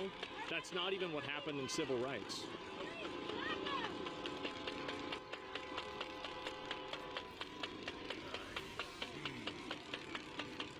With the World Cup next year? Oh boy. Well, it's good that they're cleaning it up now, right? I feel that's really good.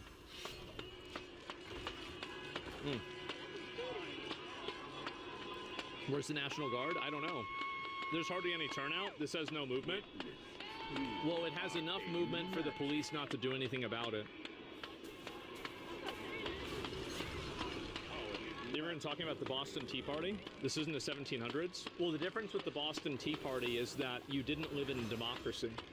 So in the Boston Tea Party, the reason why people threw the tea in the sea is because they weren't able to vote and be represented. These people are able to vote and they are being represented. They just lost. They're mad because, like, basically, like, you know, oh, well, I lose Monopoly, I'm gonna flip the fucking board over.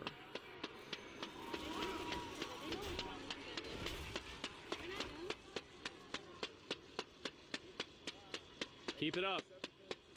Keep it up. Do it 100 more times. It's going to get rid of Donald Trump. Keep it up.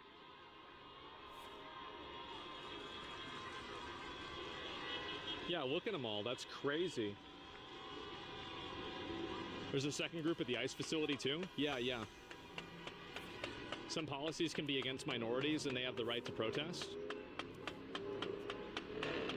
Well, I mean, that doesn't even make sense. Everybody has the right to protest. This isn't protest. Standing in the middle of the street isn't a protest. Yeah, that's not protesting. That's breaking the law. Like if you go and you go into your local highway and you stand in the middle of your highway, they're going to arrest you eventually. Yeah, like and that's it. It's back up to the 5 near me now. I don't know where that is. This looks more like an invasion, to be honest. I think that this is a problem that's very easily solvable. All you have to do is arrest the people that are in the highway and then just let the rest of them fuck off. Like, that's it. It's literally really simple. Switch the audio. This is so annoying. Let me see if I can find another video. You're actually kind of right. It is kind of annoying.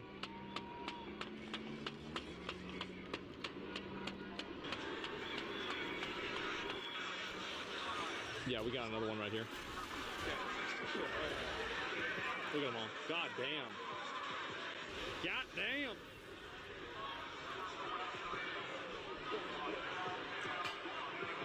China shot protesters in the 80s. That's what we should do here. I don't advocate for, and I'm not a fan of shooting protesters unless they're using deadly force, like throwing rocks or something like that, or shooting you. I don't think it needs to come to that. Yeah, there's no reason to do that. I work here. This is fucking annoying.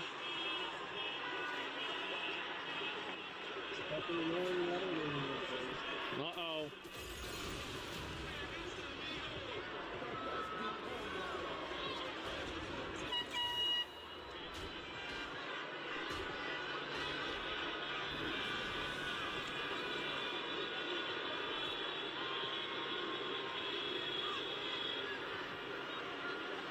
Why aren't the police doing anything? Welcome to the last 5 years of my life. That's what I've been wondering for the last 5 years.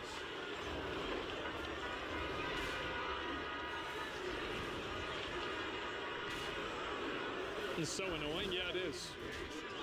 Do you think that by doing this, all the illegal immigrants will just become illegal? Yeah, that's clearly what they're trying to do.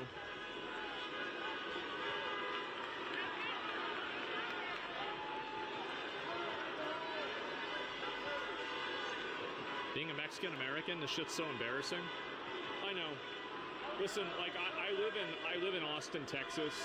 I'm pretty sure Austin, Texas used to be Mexico, maybe, or it was at least very close to it. Most Mexican Americans don't support this either. That's why Latino men voted. Like, there's a huge increase in Latino guys voting for Trump.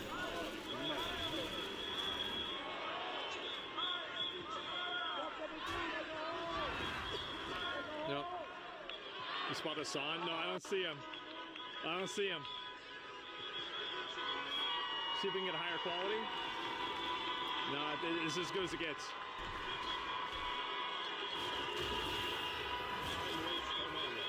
I'll see if he pops up.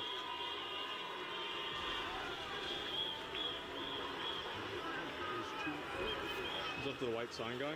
Oh, over there. I can't see that at all.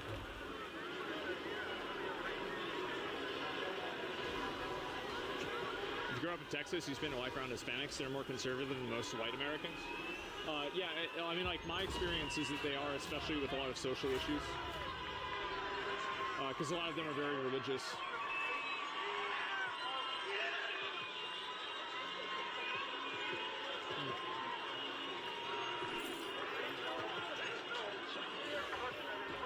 Roman Catholics? Oh yeah.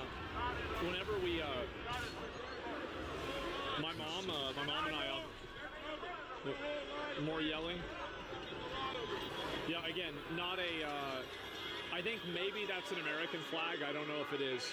Other than that, not a single American flag in sight. There you go.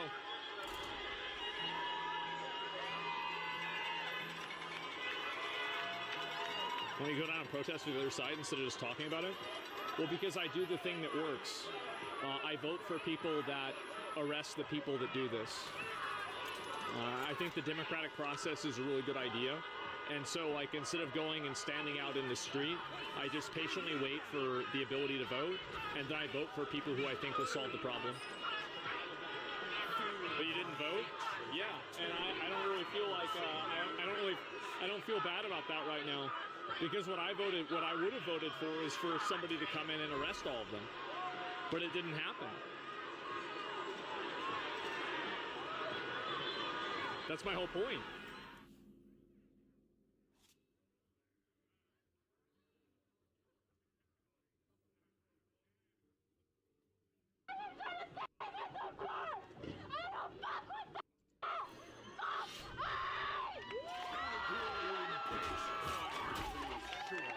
Oh, God.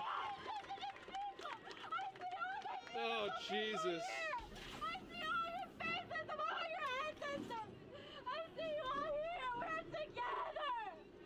Do you think North Korea is laughing at us right now? No, they're probably trying to give us advice. Donald, here, no, pick up the phone, Donald. I know what to do. I know what to do, Donald. I can help you. And oh yeah, they did have. We'll wait and see how this evolves. But they did interview the mayor of LA, and she went on basically a damage control to justify why this is normal. Let's go live now to Los Angeles Mayor Karen Bass. Hi, Mayor. Good job. Thank you so much for joining us. Great job. Hi. So Thank what are you for having me and on. your police force? I know how busy you are preparing for the hours ahead. What are you expecting on that front? Well, I just have to say that if you dial back time and go to Friday, if immigration raids had not happened here, we would not have the disorder that went on last night. I will tell you. What a great concept. We're not going to riot if you just don't enforce the law. Yeah, you know, if you don't want any problems, you can't make us do your laws. Great. What a really good way to look at it. Yeah, we're going to riot and destroy things if you make us follow the law. That it is peaceful now, but we do not know where and when the next raids will be. That is the concern, because people in the city have a rapid response network. If they see ICE, they go out and they protest. And so it's just a recipe for pandemonium that is completely unnecessary. Nothing was happening here. Los Angeles was peaceful before Friday. This is the first time that there's ever been a riot in LA, if you guys didn't know this. And before Trump was the president, there weren't any problems in LA at all. Trump comes in, he just fucks everything up. When we find out when and where the other raids are going to happen, that will determine how the police respond. Mayor Bassett's Wolf Blitzer here in the Situation Room as well. The state of California, as you well know, is expected to file a formal lawsuit over President Trump's deployment of the National Guard, perhaps as early as today. Your own police chief says the level of violence he's seeing in Los Angeles is, quote, disgusting. So why not welcome... So even your own police chief is roaching out on you. More boots on the ground. Well, no, I think the issue here is state power and state sovereignty. And so we do not believe, and what the governor is doing is separate from what's happening in the city. But what was the reason that the president had to take the power from the governor and federalize the National Guard? Because he wasn't enforcing the law. Like, what a ridiculous question. I think everybody knows the answer to this. Because he wasn't enforcing the law, and he actively said that he wasn't going to. That's how it works. Like, you want to talk about states' rights, go ahead. But last time I checked, the federal government won the Civil War. The night before this action was taken, there was a protest that got a little unruly. Late at night, it was a little unruly late at night. Bro, they were lighting cars on fire. This shit was a PvP server. What are you talking about? 100 people. 27 people were arrested. There wasn't a reason for this. That is... So let me get this straight. Because you didn't arrest a lot of people, it wasn't a problem? Oh my God, where do these people come from? The concern. And if there was, the way it happens traditionally is that requests are made on the local level of the governor to send National Guard troops. Sure. No request came from the city of Los Angeles. What has happened now is an entirely different situation. The city of Los Angeles, they act like they're like an independent country. Like we're going and doing this. And keep in mind, where are they? Where are the American flags? Do you guys see a single one? Nope. That's right. That's because this is America. You know, and speaking of now, there are also, about 500 active duty U.S. Marines over at Camp Pendleton, not too far away, awaiting possible orders to mobilize. Governor Newsom has said. For what? What do you mean for what? To keep these people from burning down your city. Again. For the, 30th time. Let me just point out, Mayor, Governor Newsom has said that President Trump is, quote, putting fuel on the fire. And you've called the deployment of National Guard troops to your city a chaotic escalation. Why is this an escalation? Well, again, it's an escalation that didn't have to happen. Why were there... they just had to not enforce the law, and it wouldn't have been a problem. Easy. It's simple. Yeah, they just had to do what we said, and then we wouldn't have let them burn down the city. Obviously. You know, we had been told that he was going to go after violent criminals. It wasn't a drug den. It was a Home Depot. It was places where people are... Trump ran on deporting all of the illegal aliens. He ran on deporting all of them. This is a total fucking bullshit comparison. He said this 50 fucking times. I am here. We're going to get rid of everybody. So, well, she's saying that he bait and switched them. He didn't bait and switch them. This is exactly what he said he would do. Working.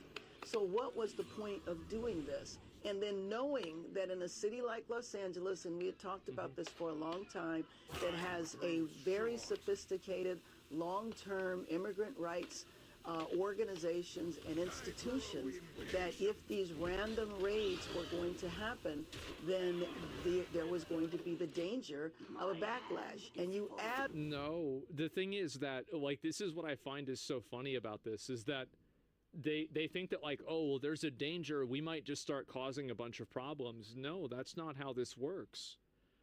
You don't get to decide this. You're part of the United States. You have to follow federal law. It's so weird why this is happening. Trump caused this.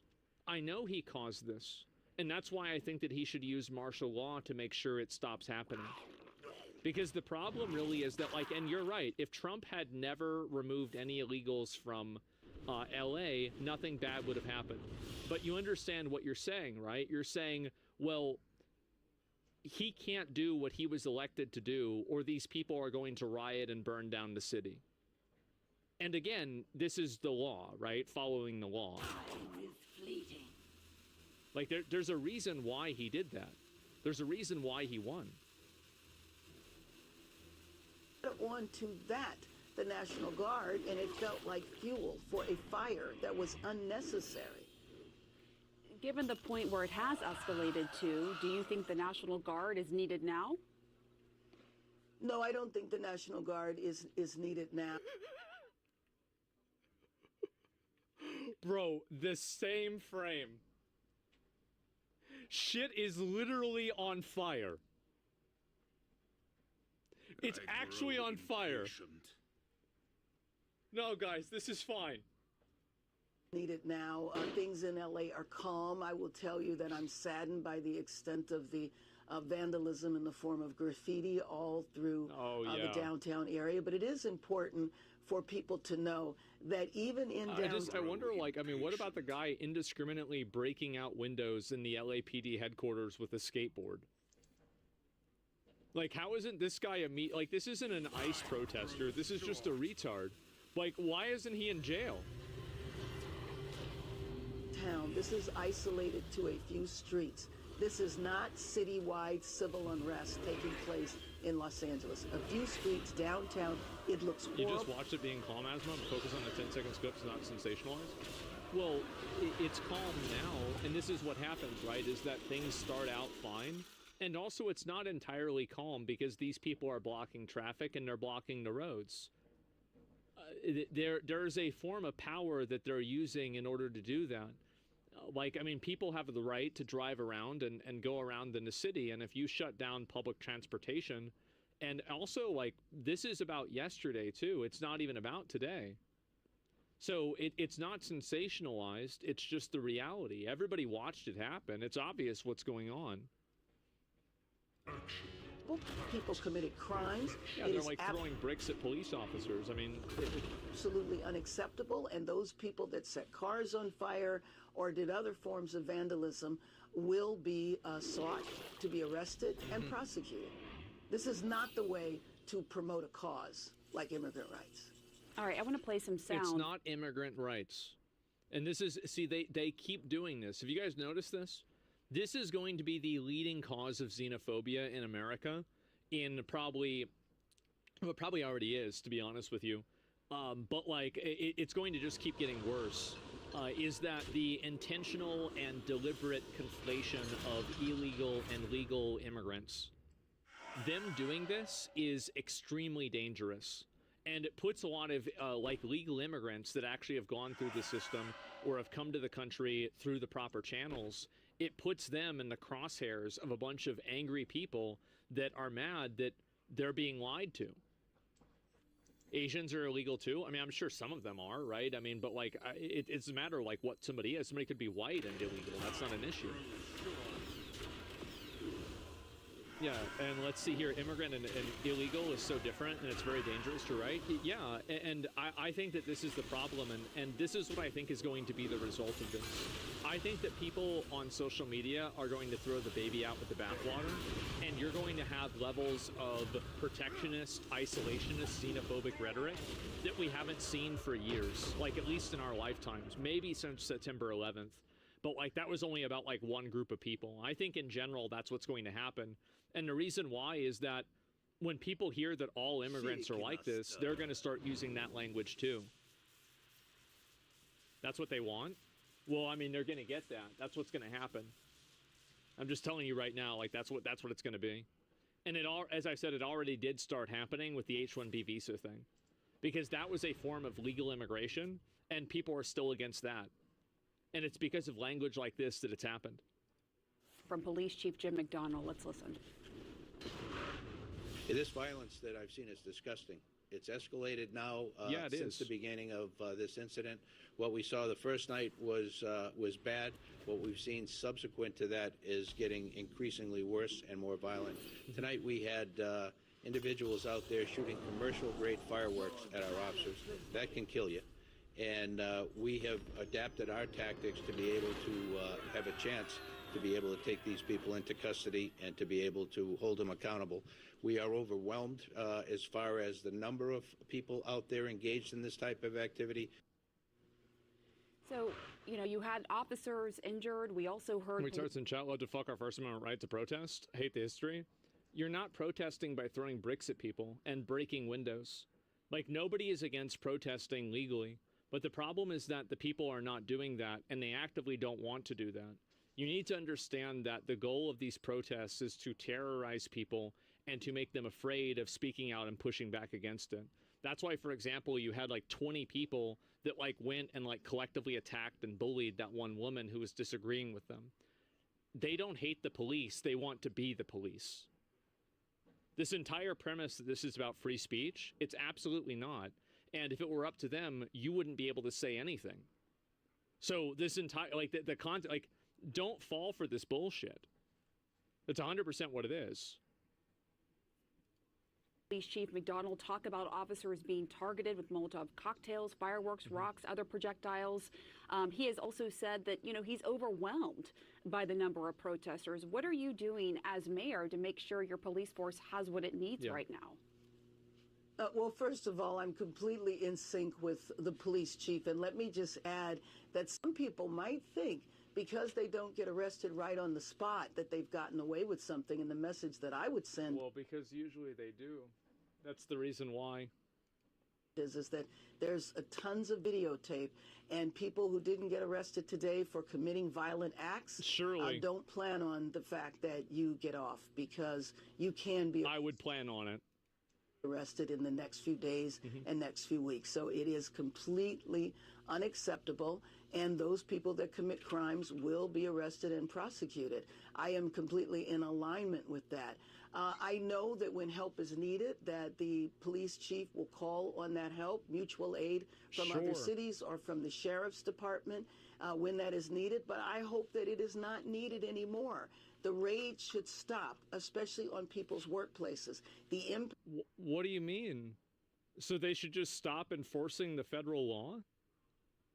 This is the negotiation. Stop enforcing the law, or we're going to continue burning down the city. It's insane. Impact that can have on our local economy. We are a city of immigrants, and I worry about the people who were detained on Friday, whose families still have not been able to reach out to them. The lawyers have not been able to go in and deal with their clients. This is unprecedented. This has not happened before. And so surely that doesn't have anything to do with these massive riots and the civil unrest and all the police officers being preoccupied with all the burning cars. Surely that doesn't have anything to do with it. Again, you want to talk about chaos? Well, this is what contributes to chaos. Policies. Certainly, there are due process concerns, certainly. But back to what we just heard from the LAPD chief, you said that you're totally in sync with the police chief. He is saying that he's overwhelmed, that his forces are overwhelmed. What more do you need to hear from him to bring in more resources, to bring him the support that he is saying he needs? Well, what I was saying is that the support he has called on, and he has received that support from the sheriff's department and from other police departments. And so I do not believe that he was describing a situation where we cannot bring it under control here. I think you should talk to him a little bit further. But what we are seeing, for example, there's nothing happening on our streets now.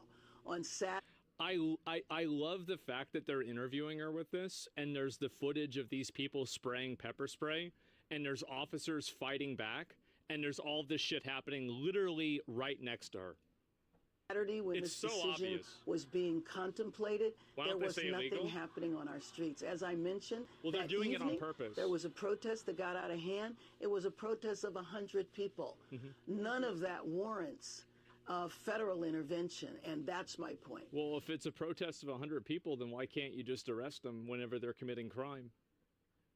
Like, if you've got 100, think about how problematic that would be. If you have 100 people trying to fuck stuff up, that would be awful. She just lied that the police was apparently not involved, but they were. Why are the police not doing their jobs and clearing the streets for the public to use them?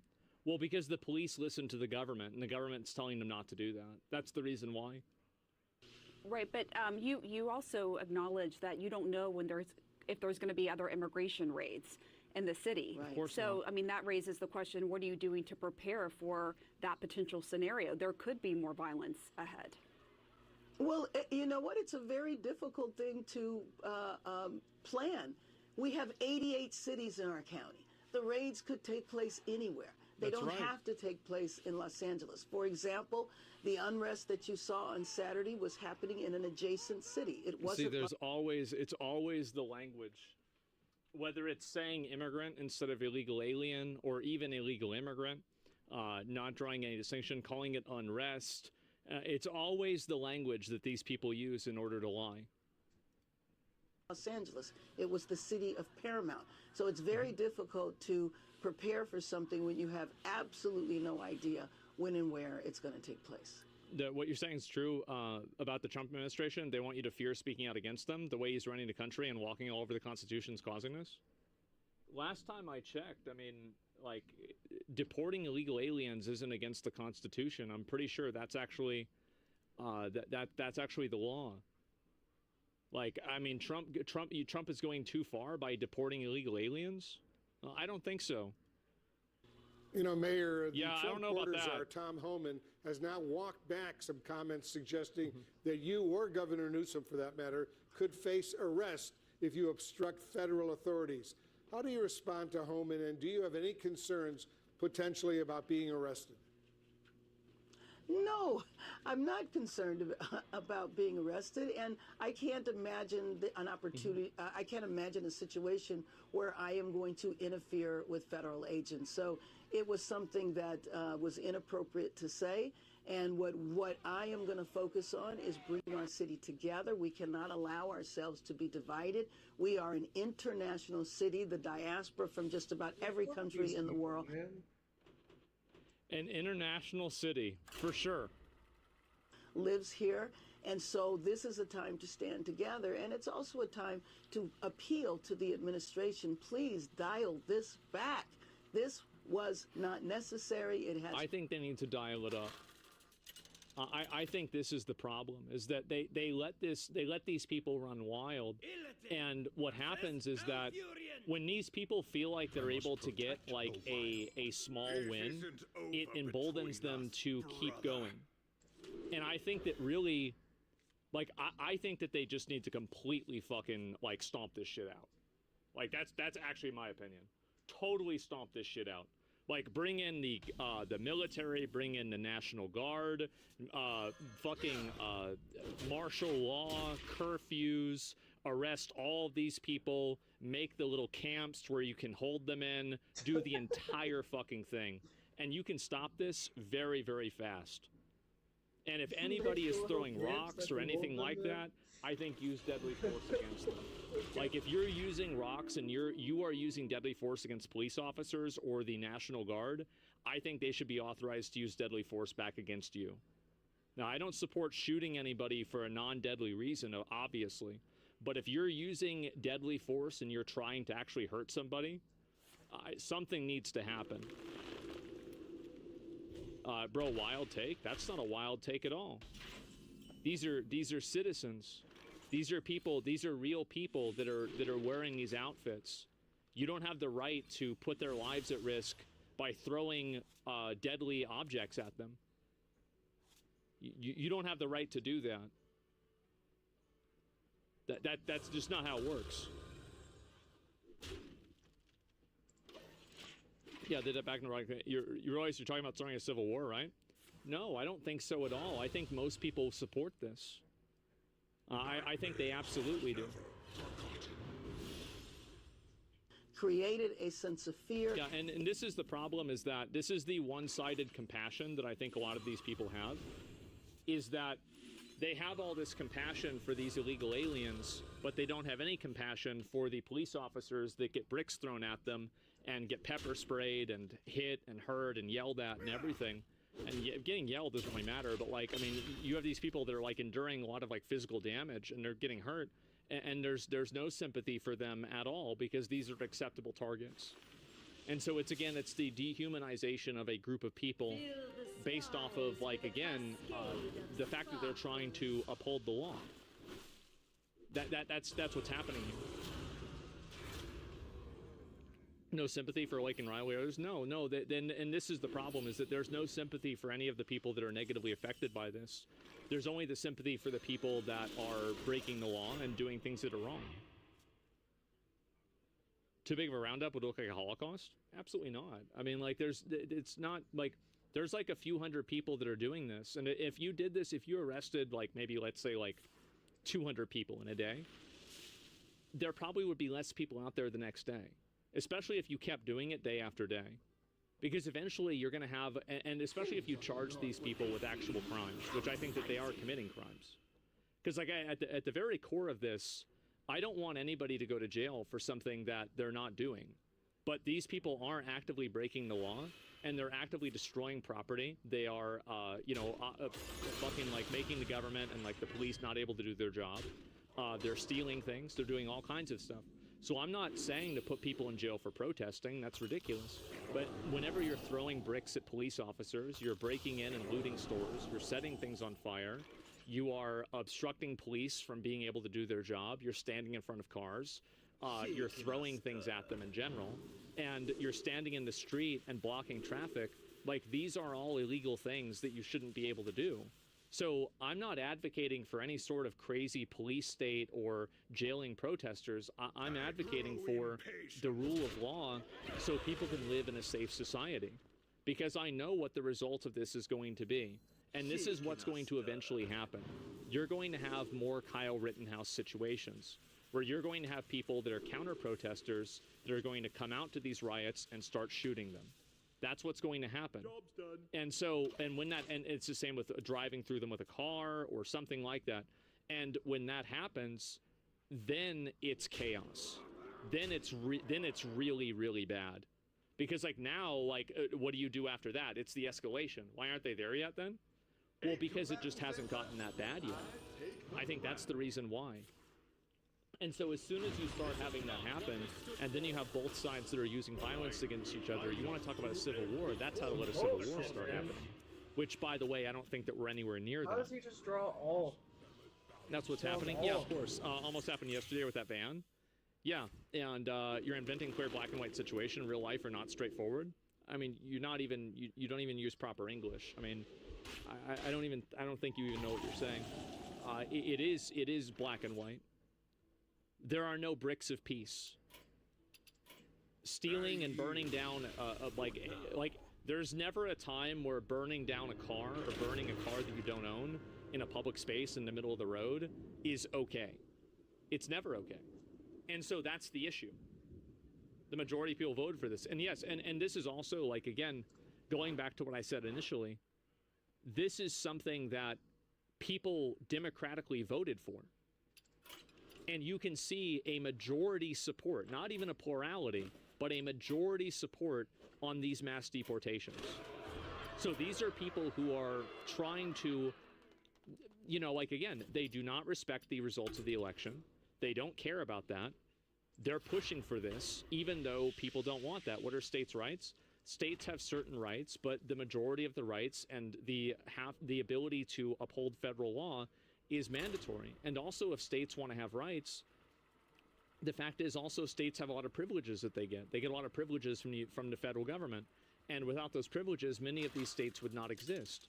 And I think that really none of them would. If any state broke off from the United States, it would immediately, like, ruin that state. It would turn into an awful country instantaneously because they don't exist in a vacuum. It's only Democratic when we win? Yeah. What about Canada? I don't know about that.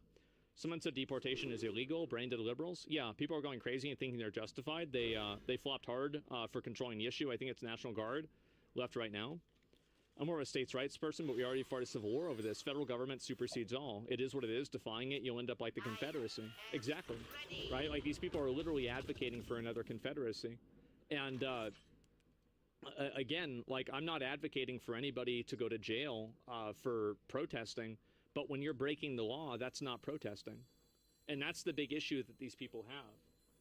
It's not that they're against this issue, it's that they think that anything they do in service of pushing against this issue is justified. It feels deliberate. It's like, how can I deliberately create chaos in a city? Nobody needs that right now. Have the protests, Mayor, impacted police responses to other parts of your big city? No, I do not believe that is the case. Again, I will re-emphasize that what you are watching is taking place on a few streets downtown. Obviously, it is terrible what you are looking at, but I don't want people to leave with the perception that the city of Los Angeles is experiencing citywide unrest. Nothing could be further from the truth. I want to share the CBS poll. It shows 54% of Americans approve of the Trump administration's program to deport illegal immigrants. A minority, 46%, disapprove. It's got to be bad if you're getting cooked by CNN over this. Even CNN is like, yeah, well, what about the fact that most people agree with this? Are Democrats out of touch on this issue? Yeah. Well, I think if you did the polling in Los Angeles, I'm not sure it would be that way. Okay, so I guess if everybody in a certain area wants to bring back slavery, it's okay to do that, right? What a stupid argument. What a stupid thing to say. This is embarrassing. Considering we are a city of immigrants. Yes, exactly. You go back to factory reset mode the moment that you hear something that is just completely indefensible. And people might approve that policy, but do people really approve the federal government coming in and seizing power from a state and from a city? So. Yeah. Yep. Absolutely. Democrats have a supermajority in California. You're barking up the wrong tree. If Republicans had a supermajority in another southern state, do you think they should be able to bring back slavery? No? Oh, well, of course not, because that's totally different, right? Because this is something that optically looks bad. You don't actually believe what you're saying. You're only arguing in favor of this because it's something that's beneficial for your goal. The principle of what you're saying is that the state has the right to govern itself. You don't believe this. You don't believe this. And again, I can give you 10 different examples of things that are bad like this, too. The principle is that slavery is bad? Yes. Well, having illegal labor where they're not able to... they're being taken advantage of. They're not being paid the right way. And also, it's against the law. It's literally against the federal law. It's that simple. Look how they play with words. Deport immigrants legally, which deport people is against the law. Yeah, I know. It's only fair if I benefit from it. Well, this is all I'm really saying, is that a lot of the people that make these arguments and try to bring this kind of stuff up, the moment that you turn this logic around on them, it immediately doesn't make sense. So, like, for example, if a country or a state wanted to get rid of abortion, like to make abortion totally illegal, we had Roe versus Wade for a very long time because of that. If a state wanted to allow child marriage, for example, the federal government would not allow that either, even if 95% of the people in that state wanted to be able to do that. So this entire premise and the idea of this is total bullshit. And this is the problem, right? Is that people make these arguments, but they make these arguments from an emotional perspective. And when they're approached from a logical perspective or an emotional perspective that they disagree with, the argument immediately doesn't make sense. And it's because it's a bad argument. Well, I drill down a little further on that poll because I do not believe that Americans support the federal intervention in a city takeover or a state takeover. Right, and just to be clear, the poll talks about American sentiment as it pertains to illegal immigration, but it does say that the majority of Americans, we should note, disapprove of sort of some of the tactics that are being used, to your point, Mayor Bass. Thank you so much for joining the show. So let's turn to... Surely. Yep. Yeah, definitely.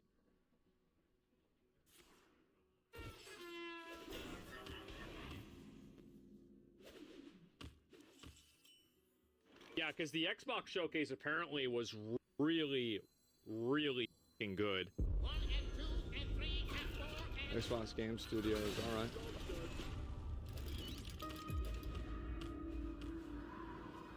What's this? What's this bullshit? The invasion of Arcadia. That's in Florida. Day 1000. Do you think I care that the colony is in... So this is the...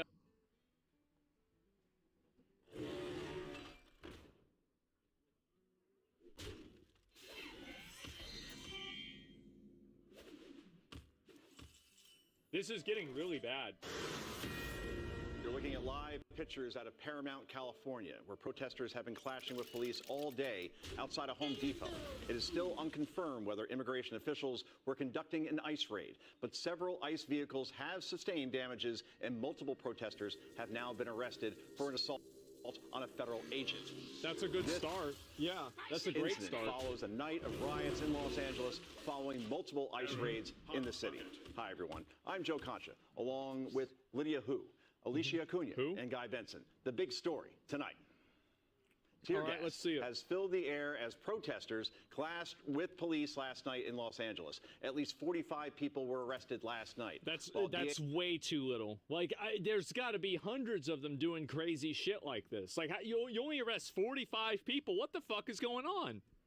HS says that more than 118 illegals were apprehended this week. The protester tried to storm into an facility last night after being fired upon by radical speakers at a rally. Listen. Bring them all! Bring them all! Bring them all! Because an attack on one of us is an attack on all of us! I love how they're just like openly promoting like racial, like basically like racial identity politics. It's like, well, you know, because some people are illegal here and I mean, and who knows whether they even came from the same country. It's so retarded. Los Angeles does not back down for that kind of fight. Continue fighting until we reconstruct every single institution from the ground up so that we can grant full amnesty for all immigrants. Demand full compensation for all of the victims of this criminal injustice system. What's going to change this is organizing, and not just any type of organizing, militant organizing.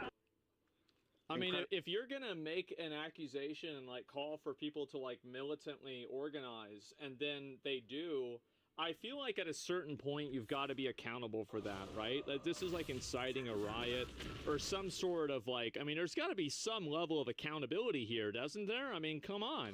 Yeah, chill out with the violence. Yeah, everybody's okay with you protesting. I mean, not everybody, but I mean, most normal people are okay with you protesting. But like, if you're going and talking about like a violent protest, like this is crazy. Mayor Karen Bass is still standing with the protesters, saying she's fighting for all Angelenos, which is insane. You're standing with the protesters. What about the people that are getting their stores destroyed?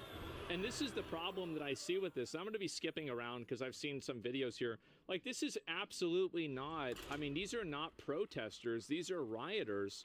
They're burning a car in the middle of an intersection. Like, I mean, this is crazy. And if you look at this here, there's even more of them too. Let me see if I can find it. And where does it go? And, oh, here's another one. They know how quickly we mobilize. That's why they're changing tactics. Because community defense works and our resistance has slowed them down before. And if they're escalating their tactics, then so are we. When they show up, we gotta show up even stronger. You've got it. I mean, at a certain point, until these people get pulled out and get in trouble with this, it's just going to keep happening. It is. It's going to keep happening until people get held accountable. These are the people that they're standing behind. Look at all this stuff. I mean, this is just people popping all kinds of shit off. Like, look at this. Burning shit down. Oh, here's another one right here. Yeah, this is LA. Here we go.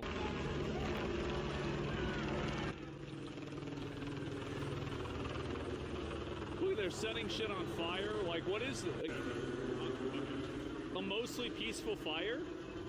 How does this happen?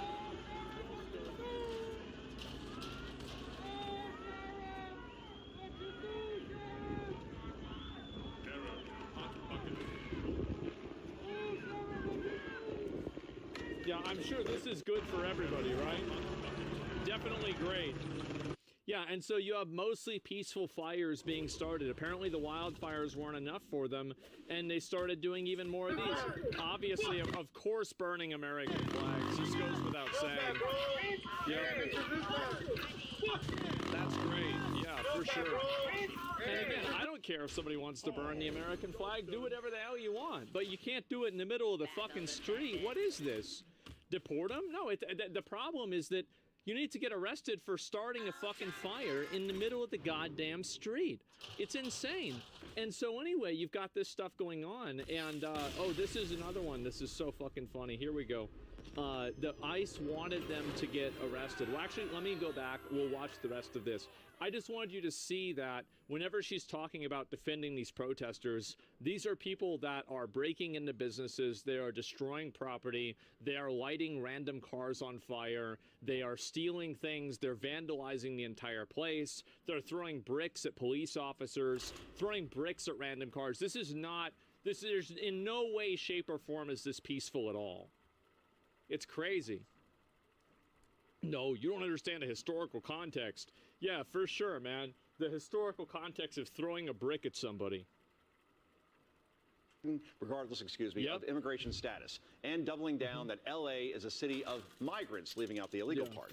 But The people. Yeah, and this is the problem is like, I don't think these people realize what I think they're going to do is they're going to create a form of xenophobia that's going to push against all migrants and all immigrants in general, because their refusal to create a distinction between legal and illegal immigrants, I think that people will play into that, and they will just want all of the immigrants removed in general, right? And that's what I've already seen happening, right? And you saw this in like, you know, a micro version of this with the H-1B visa thing. And so the problem is that they're actually putting a lot of these immigrants that are legal immigrants in the country, they're putting them at risk, and they're putting their status at risk by intentionally conflating them with actual criminals that came over illegally. Side as Karen Bass are threatening ICE agents, spray painting death to ICE on dumpsters. Gavin Newsom also weighing in on the riots and blamed them on, get this, President Trump, accusing him of tearing families apart. And this is on Friday, so I mean, this is to be 2 days ago, right? Donald Trump's chaos is eroding trust, tearing families apart, and undermining the workers and industries that power America's economy. Well, I mean, here's the thing. I mean, I don't know really what is. This is Donald Trump's fault that you have a bunch of illegals in your state that are lighting things on fire. Donald Trump made them light things on fire? Like, I don't think so. What a ridiculous thing to say. And this chaos has now spread to New York City today alone as protesters organized in Lower Manhattan. I cannot wait till they bring in the National Guard and put these people in jail. This is such fucking savage third world behavior. I don't know why Americans are expected to tolerate this for even an hour. Like, I think immediately they did. I know, but like, it should have happened immediately. Joining us to break down everything in terms of these protests is Border Czar Tom Hellman. We're going to go. Tom, how is ICE responding to these protests? And thanks for joining us tonight. Look, we're going to continue doing our job. And yesterday, we got 118 arrests. You know, I was out here yesterday to kick off this operation. Yeah. And what people aren't talking about is ICE served, you know, several warrants yesterday. These were criminal warrants. This is a criminal investigation. And these people don't care about that. They don't care about the well-being of anybody. They just care about pushing their ideas and feeling good about doing it. And today, we're continuing operations. They're not going to shut us down. Yep. We're out there right now doing operations. We're going to keep doing operations. We brought in more resources to push back the protesters, but I'll say it again, a serious warning. You can protest all you want. You got your First Amendment right. Sure. But if you cross that line of impediment, or you're putting hands on officers, or destroy property, you will be prosecuted. There's zero tolerance. Like, that's the obvious, like, I mean, I don't know how anybody could disagree with this. I mean, like, if you're touching officers, if you're destroying property, like, yeah, you can protest, that's fine. But, like, what is this? On crossing that line, and that's what we're standing by. We're bringing more resources as we speak. We'll have more resources tonight. We're going to continue doing the job that American people voted Donald Trump in office to do, and we're not going to apologize for doing it. Tom, it's Alicia. The reason why American protests evolve like this and other countries don't, the reason why is because they're allowed to. Other countries are, in general, like, a lot more authoritarian with things. And so because of that, and I'm not saying, like, just, I think this is a general reality in, like, most countries. But I think that's one reason. But I think also, not France. Yeah, I mean, France is not like that either. So, yeah, maybe that's actually not true anymore. But I do think that, again, like, I made a tweet and I said, if you want to tell whether a protest is in America or not, if you've got a bunch of random retards flying around flags from a bunch of different countries and different identity groups, it's in America. If you have people all flying the same flag, it's in that country. Acuna, again, thank you so much for being here. During the protest yesterday, a Los Angeles City Council member called for mobilization against ICE. Listen. Yeah, that's the thing. They know how quickly we mobilize. That's why they're changing tactics. Because community defense works and our resistance has slowed them down before. And if they're escalating their tactics, then so are we. When they show up... When they show up, we gotta show up even stronger. So, Tom, will the Trump administration take action against these public officials for that's threatening ICE agents with resistance? Want to hear my playlist? Absolutely. I think Pam Bondi and the Department of Justice are looking at that. And they've been looking at a lot of things. They were looking at the Epstein files, too, and where are they? Like, I don't want to hear looking at it. I want to see it happening. Like, I'll believe this when I see it. You know, like I said many times, these elected officials or these non-government organizations, they can't cross the line either. I mean, we got people like, Hakeem Jeffries saying he's going to dox ICE employees. ICE agents out there with masks on. They're wearing masks to protect themselves and their families because they've been doxxed, their families been doxxed, their life's been threatened, their families have been threatened. I know myself. Then why aren't the doxers in jail? Why haven't you figured this out? Like, if you're intentionally trying to put a federal agent and a federal officer of the law's life in danger, why haven't you put them in jail? Like, that's terrorism. That's the problem. If this guy is going out saying that, then, like, where's the accountability here? Because this is the problem that I think they have, is that it's very obvious that this is a bad thing to have happen. But the issue is that the people that do it don't face any consequences, so more people just keep doing it. These riots would have never happened if they had called in the National Guard the moment, and the police the moment that they started.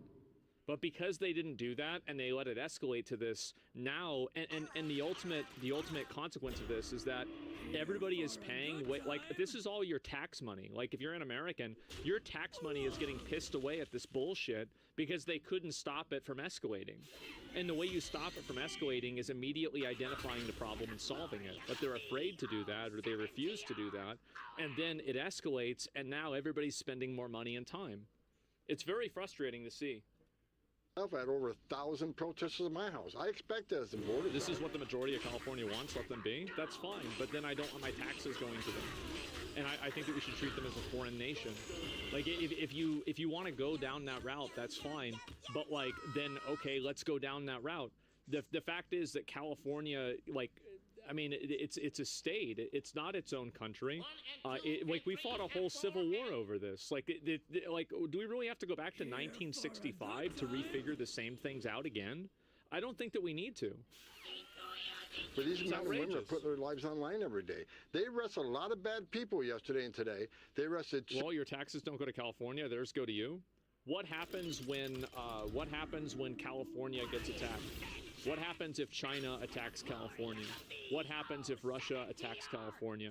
What happens if Japan attacks California? Well, I'll tell you what happens. The federal government and the federal military ensures that California is safe. That's the way it works. And so you're saying the federal taxes don't go to, like, California. It absolutely does. They enjoy a complete privilege and absolute certainty of protection because of their existence inside of the United States. And because of their protection under the United States military. That's the reality. Child sex offenders. They arrested people convicted of robbery. They arrested public safety, not only significant public safety threats, but national security threats. They arrested gang members. We're making Los Angeles safer. And Mayor, somebody says a lot of people in California don't support this. I know. I know. Like, listen. Like most places, it's not like 100%, 0% one side.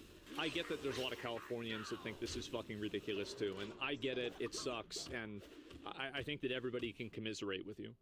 Yeah, it sucks that your government is like this. Mayor Bass ought to be thanking us for making her city safer. Yeah. And the term migrant, as Joe Concha rightfully said earlier, they're illegal aliens. There are illegal aliens in this country, and we welcome. We're the most giving country in the world. But these are illegal aliens who committed a crime by crossing this border illegally, then yet committed another crime. Again, yesterday's about a criminal investigation into money laundering, tax evasion, and some of the funds going to cartels in Mexico and Colombia that fund their operations of sending narcotics to this country, killing American people. This is about enforcing the law, and again, we're not going to apologize for doing it. We're stepping up. She says they're going to mobilize, but guess what? We're already ahead of the game. We're already mobilizing. We're going to bring National Guard in tonight. We're going to continue doing our job. There it is. We're going to push back on these people. Fucking God. And we're going to enforce the law. Tom, it's Thank fucking God, bro. I've been waiting on this forever. This is what they should have done back in 2020. And I want to ask you a little bit more about these Democrat demands that ICE agents be unmasked. Some Democrats are saying that if they don't unmask, they're threatening to dox them. Listen to this. I don't know of any police department that routinely wears masks. We know that there are other groups that routinely wear masks. NSC 131 routinely wears masks. Sending masked men to snatch, kidnap, and disappear immigrants of all legal... To disappear them. I love the language there. It's always the emotional escalation of the language. Statuses across the country. Every single one of them, no matter what it takes, no matter how long it takes, will of course be identified.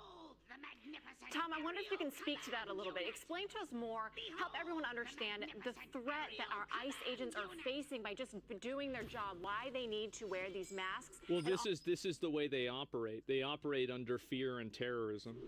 Because the reason why so you have to think about the second order effect of this. The second order effect of this is that ICE agents are identified and then they face consequences because people attack their house, attack their family, attack their kids, or do something like that to them. So really what they're advocating for is outsourcing terrorism to the most extreme group that they are a part of. Right? Like that's basically what's happening. Like there's no other reason to know what their names are.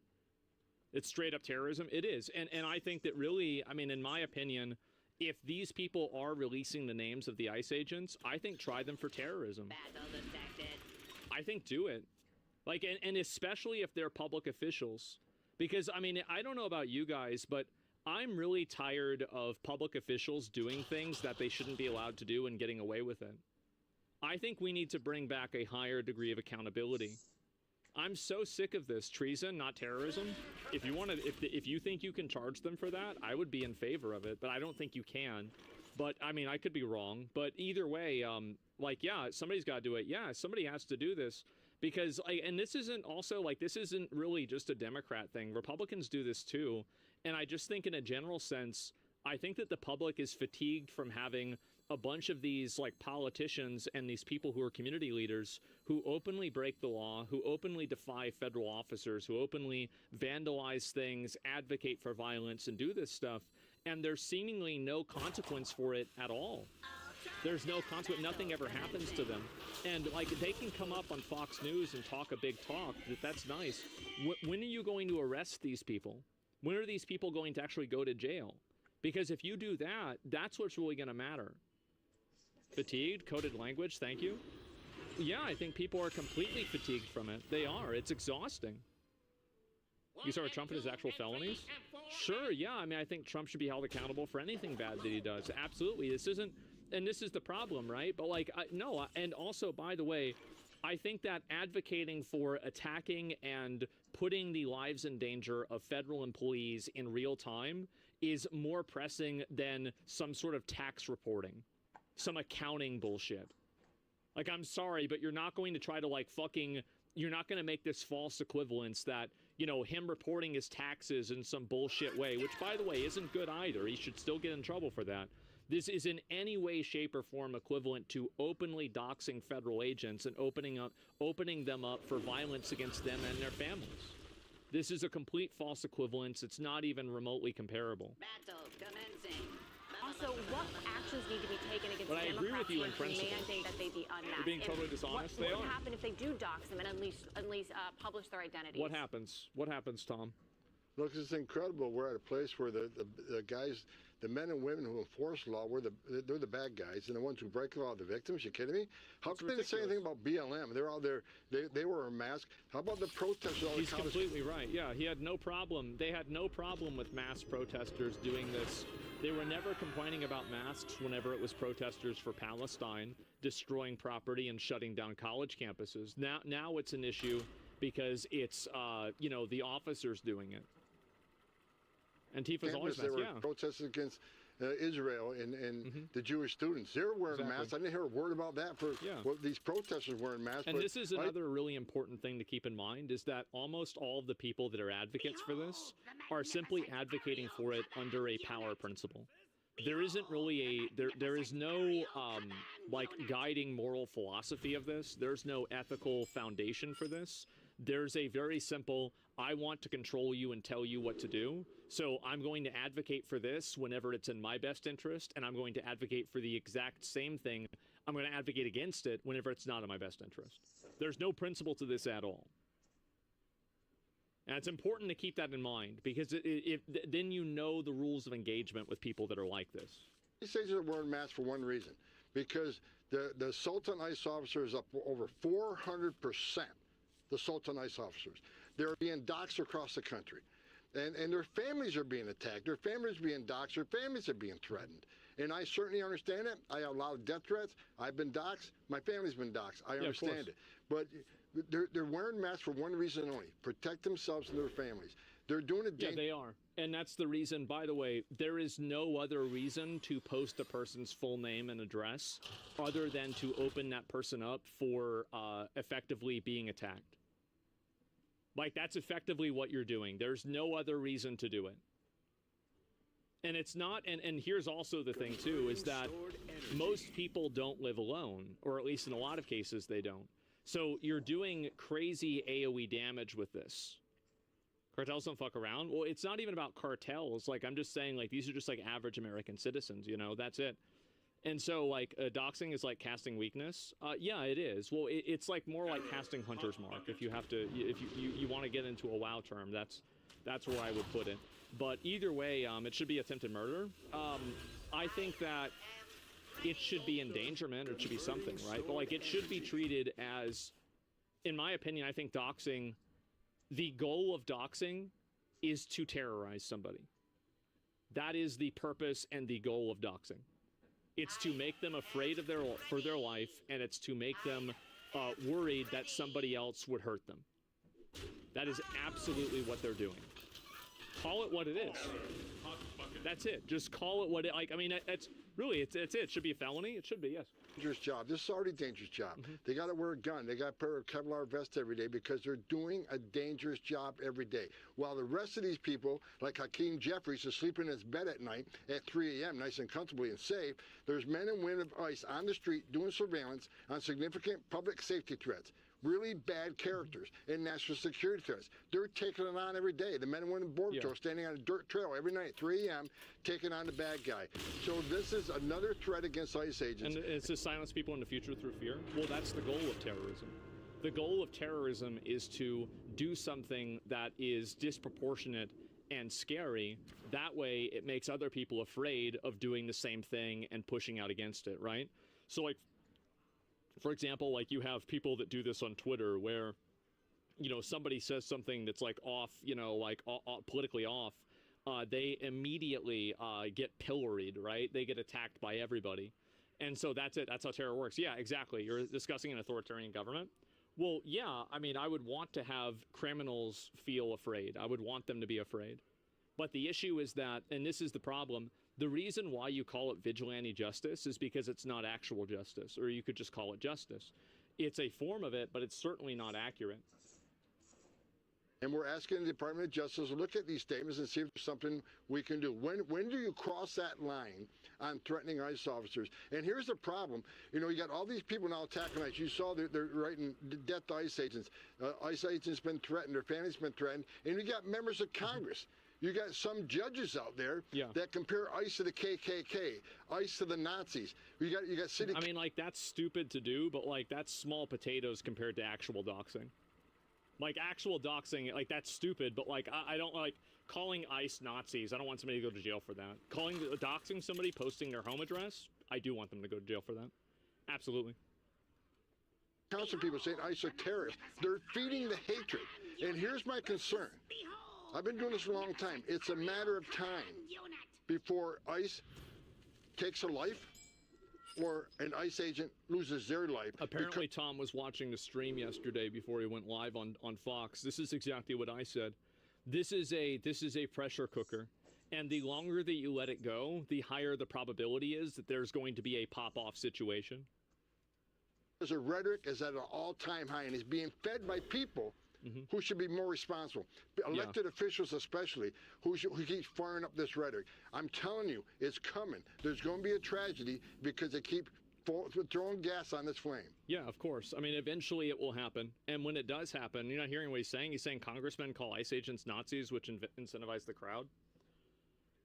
I mean, yes, I understand that. And I think it's bad that they say that.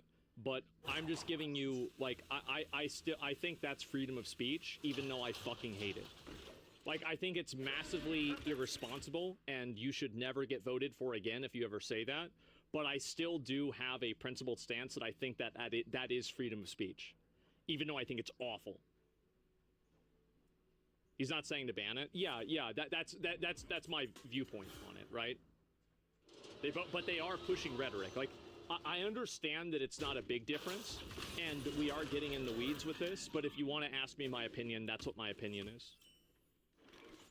Tom, it's Guy Benson. Good of you to be with us this evening. The U.S. Attorney General Pam Bondi just announced yesterday that Kilmar Abrego Garcia, another now familiar name in this whole wider drama, has actually been brought back to the United States after being deported to El Salvador. Here she is detailing his alleged crimes.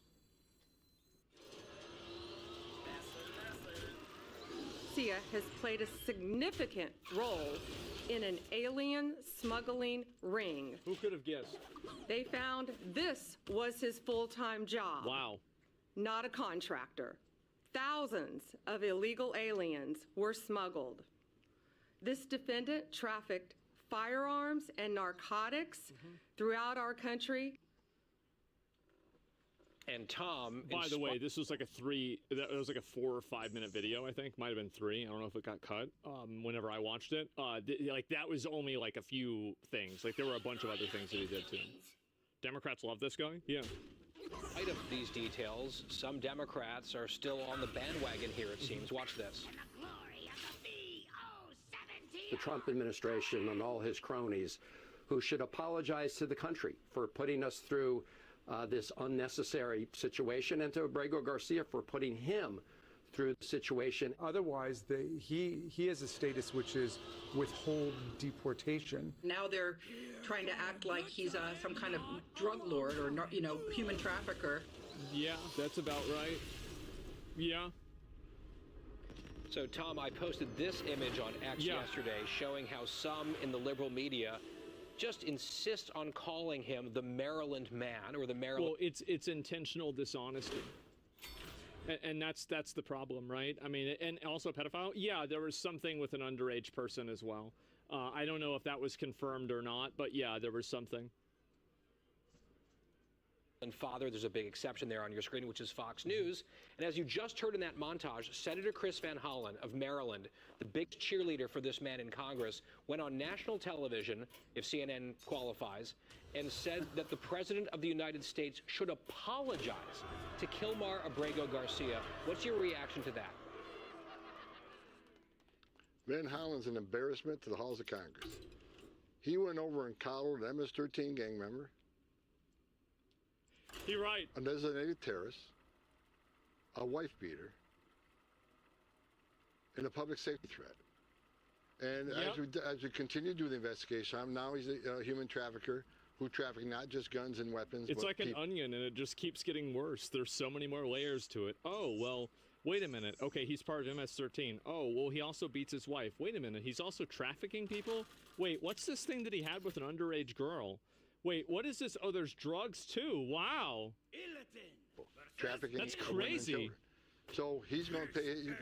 We're going to prosecute him. So we're bringing him back here to prosecute him. We're bringing him back here to put him in prison. Then when he's done in prison, guess what? He'll be deported immediately again. Did any of these people ever meet with Angel mom and dad? Van Hollen had a young mother with 5 children murdered by an illegal alien. Did he ever meet with them? Did he ever meet with the victims, the hundreds of victims of illegal alien crime? No. He's an embarrassment to halls of Congress. He's an embarrassment to the position. It's insane. Like, honestly, like, I don't know how people can get away with these optics. Where, like, you're going and, like, you're meeting with, like, these people that have this massive rap sheet and there's, like, all this bad stuff with them, but not with your actual citizens. It's insane that, like, there's even any tolerance for this at all. He holds. President Trump don't owe anybody an apology. President Trump, in 7 weeks, gave us the most secure border in the history of this nation. President Trump is arresting thousands of public safety threats in this country every day. How are they supporting this? President Trump is making this country safe again. The reason why they support it is because they hate the country.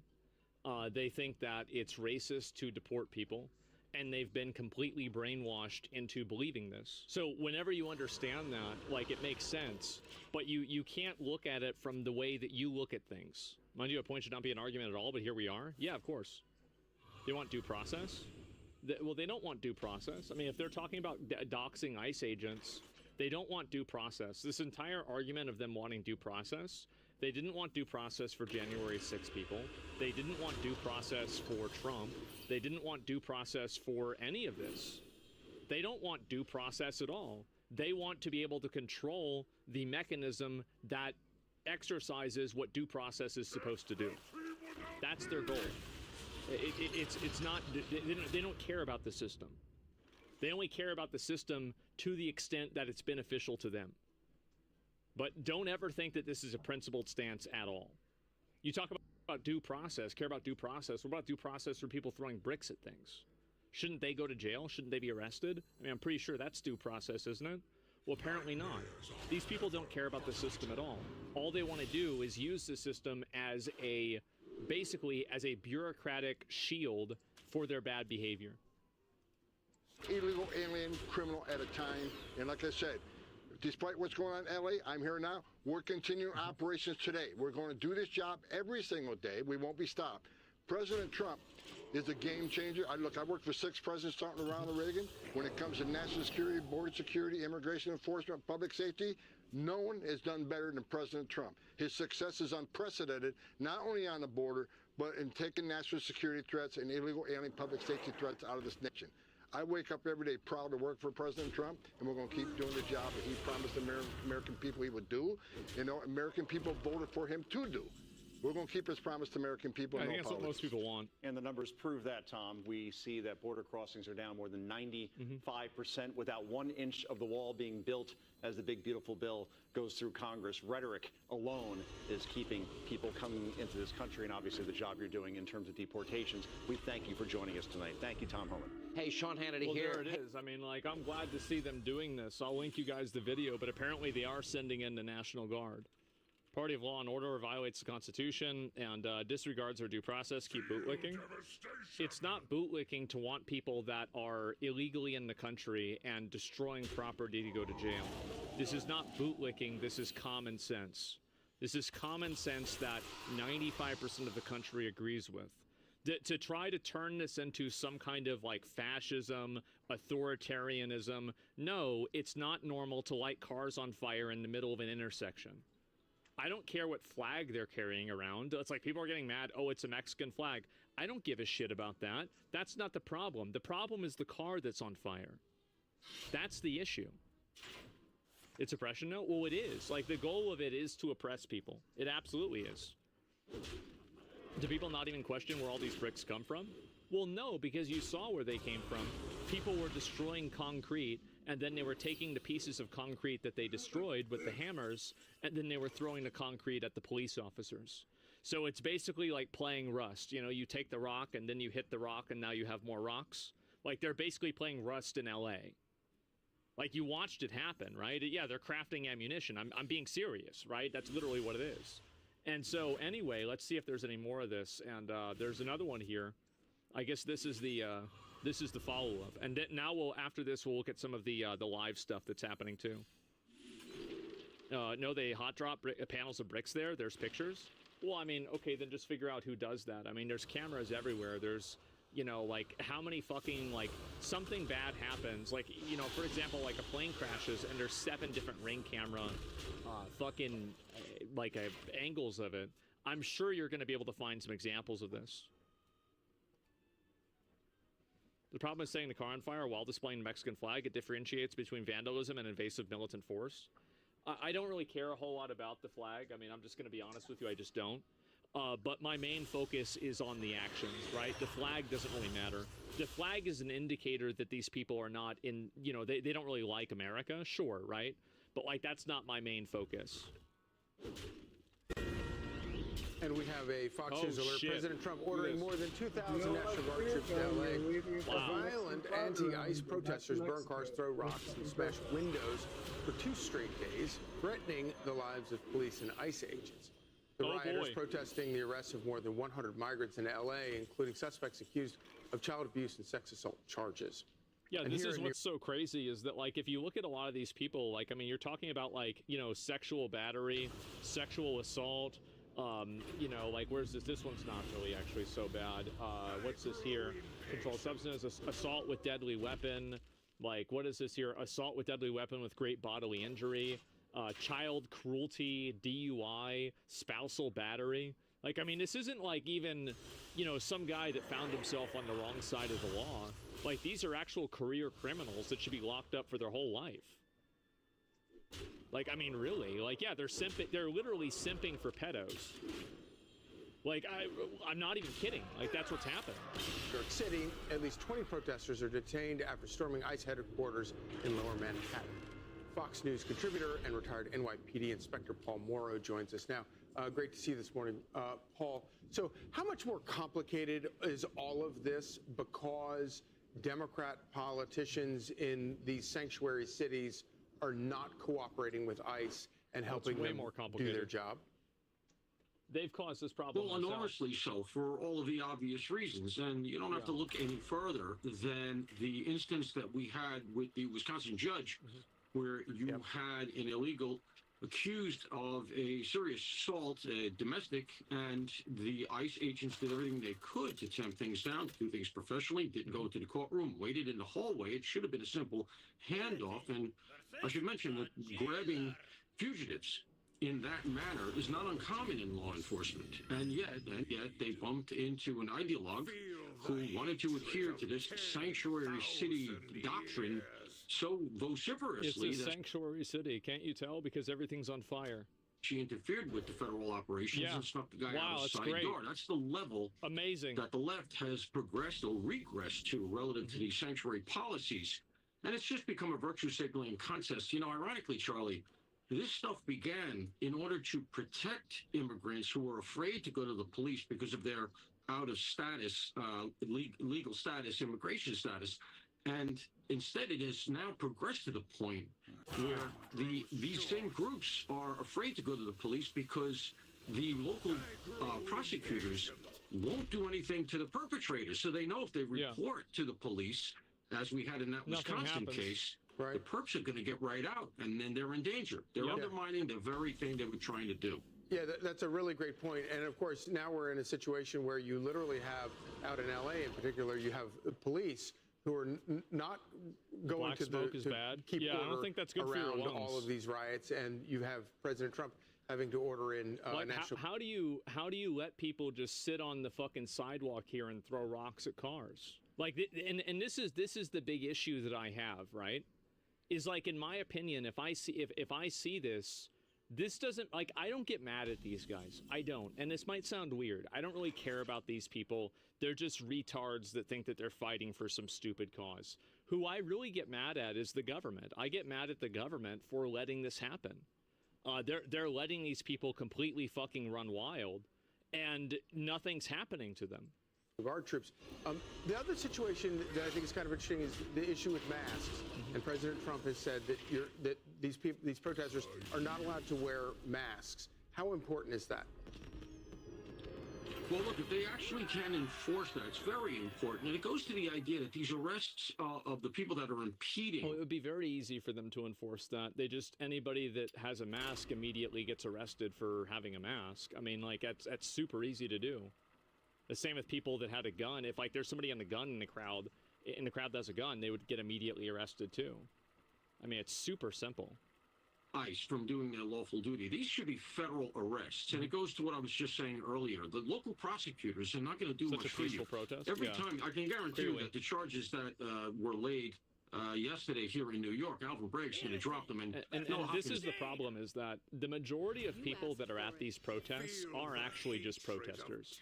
But the issue is that the ones that are not committing the crimes facilitate, encourage, and provide a safety net for the ones that are. So they're effectively body blocking the police while other people are destroying property and stealing things. That's the issue, right? A cover, yes, exactly. Because I do think that it's okay to protest this. This isn't a big deal. You can do whatever you want. But, like, the issue is, like, again, if you're actively protecting people that are criminals, then, I mean, effectively you're just an accessory, aren't you? That's bullshit. They have no permits. Well, you only need a permit if you're shutting down a specific area. Seems to be inclined to do the same in LA. because he made statements of essentially supporting this. So you don't have any teeth on the local level. If you want to interdict, build out the networks, find out who these people are, find out who's funding them, who's coordinating them, where the money is coming from. This guy's smart. It's like, yeah, you've got to cut off the head of the snake, because if you don't do that, it's just going to keep happening. That's the problem. Is like they're not addressing where the problem is coming from. They're only addressing the problem. Is reporting some of it comes from overseas because it's all the same groups. These are the same people who are disrupting the campuses. So if you want to build that stuff up, you got to go federal. And so knowing who they are and building out from there to penetrate the networks, that's how you got to do it. Yeah, with no help whatsoever from local politicians. Paul Morrow, thank you so much. Really appreciate it. Hey, it's Will Kane. Click here to subscribe to the Fox News channel on YouTube. I mean, I totally agree with him, right? I mean, I do. You think National Guard will come to L.A. even though the mayor said no? I don't think the mayor gets to decide that. I mean, I'm pretty sure the president decides that. So, like, I mean, it doesn't really matter what the mayor says.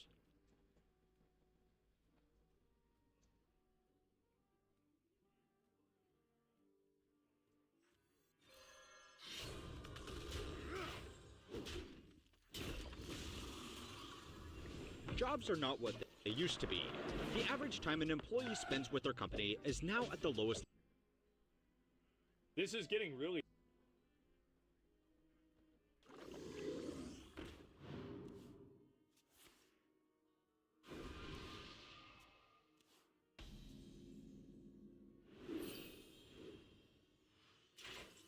Flashbangs and fireworks going off outside the windows of the mayor's office. We're hearing these loud bangs as she's saying, folks, keep it peaceful.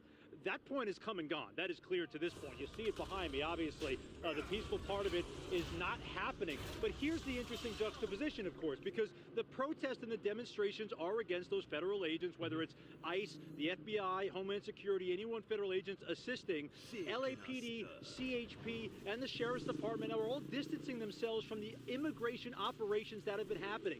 But here's the interesting part and what makes it difficult. When there's violence against those federal officers, when there's graffiti on the street, cars on fire in the street, now it's in the hands of LAPD. Now it's in the hands of the Sheriff's Department. They can't sit idly by and let this happen. Sure seems like they are. We're setting a car on fire in the middle of the street about preventing an ICE raid from happening at a Home Depot in the Fashion District. He's right. So that's the awkward juxtaposition where I think the mayor is kind of playing both sides, but is also being responsive to the fact that while people are upset and they're emotional about what's happening with the federal government, with immigration from the Trump administration and the feds going to businesses and homes in Los Angeles, the LAPD, the Sheriff's Department, CHP, all the local agencies are towing that fine line where they're saying, we're obviously not part of immigration and anything going on there, but we got to keep the peace on the streets in Los Angeles. And so it's tough because their presence alone is sometimes agitating the crowd. The police presence, the flashbangs, the tear gas, those are provoking the crowd to fire back. But it's tough because police are not part of immigration, but now they're part of these protests and these setting another fire. It's a nuanced Another one that is playing out in the streets here in Los Angeles, and I think it's important to note folks are trying to be cognizant of the fact and the emotion that the people out here have, but also realizing setting cars on fire, throwing rocks at police officers, assaulting people on the street is not okay, regardless of what your cause is. It's a difficult job being mayor. You have a lot of constituencies to tend to. And as she did also say, the mayor said she's for everyone. She wants everyone to... Is that who I think it is? One side or the other side or the other side. She wants everyone to be okay. She doesn't want to see violence, and she wants to see her citizens maintain their safety and comfort living in Los Angeles. It looks like from Air 7, Tim, I'm not sure you can even see, but it looks like at least 3 of those Waymos, 3 of the 5 have now been lit on fire. Do you see any police moving anywhere in this area? No, I mean, from our vantage point, like I said, we're a little bit removed, right? We're not trying to get too close to that thick black smoke, but I don't see any police officers on this side of the 101. Of course, we're dipped down a little bit on the road here as it curves down into Alameda. I see a lot of bicycles and folks on the street and a lot of onlookers on this side, essentially watching it from this angle. I mean, look at this. There's a city bus driving by. I don't think there's any police anywhere close to this. Whether or not the fire department is coming and how quickly they're coming remains to be seen. They might let this burn out, but obviously in the middle of the street here, a raging fire, cars that were set on fire. It's not the Channel 5 guy? I thought it was because of the mask. I really thought it was. Yeah, indeed. Tim, this is Niku. So you're out there and you're just like in the thick of it. The smoke Maybe is it is, behind maybe you. it's not. I What guess does we'll it find out in a smell couple like? of I'm just days, really right? curious with We'll all the find out. fumes in the air. Does it have a distinct smell? What is it like?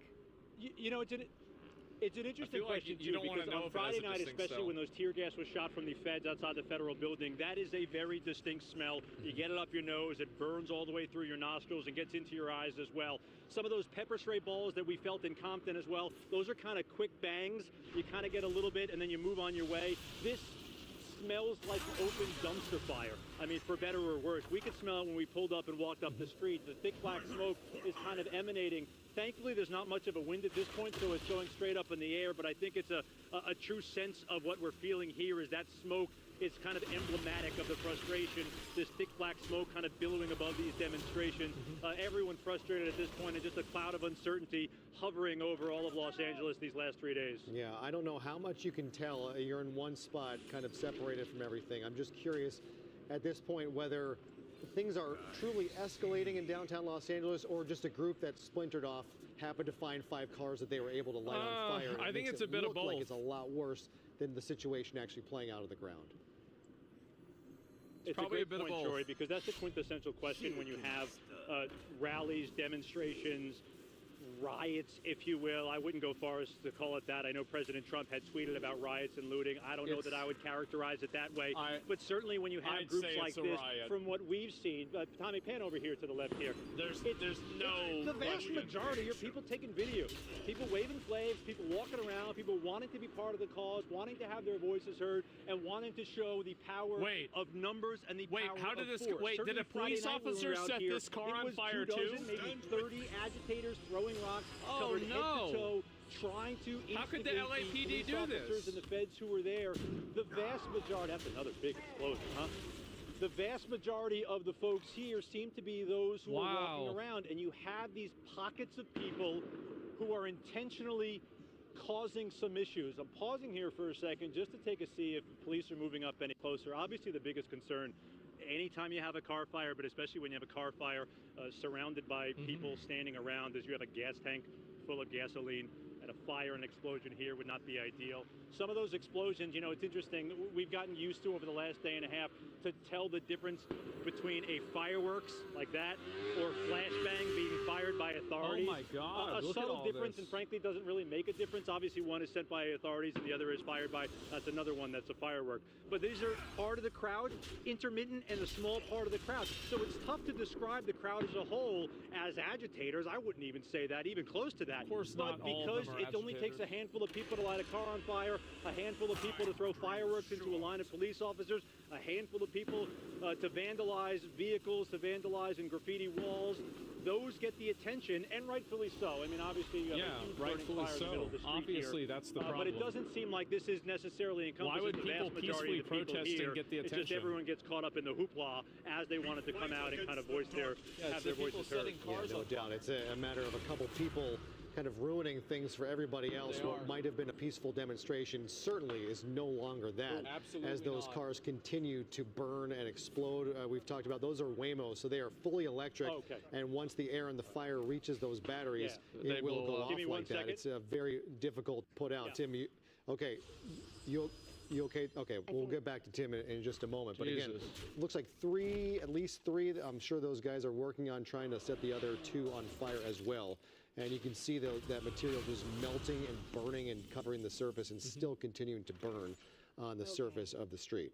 And we just heard that Tim Caputo was moving, so we'll have a different look, different angle from the protest downtown. But where Tim was standing and we heard those explosions in the background, I think he said it was a combination of the car fire, fireworks, and something else. But Right. Well, it's a we did see those combination. flashbangs going off. So Right, it looks like officers are somewhere, unless that is those are just simple fireworks. But we see those poofs of smoke, and those There typically are peaceful protesters? flashbangs How trying come to they didn't disrupt the leave crowd. after And it we do got see some violent? movement coming now towards the 101 why. from the top of our screen. So that would be north to south.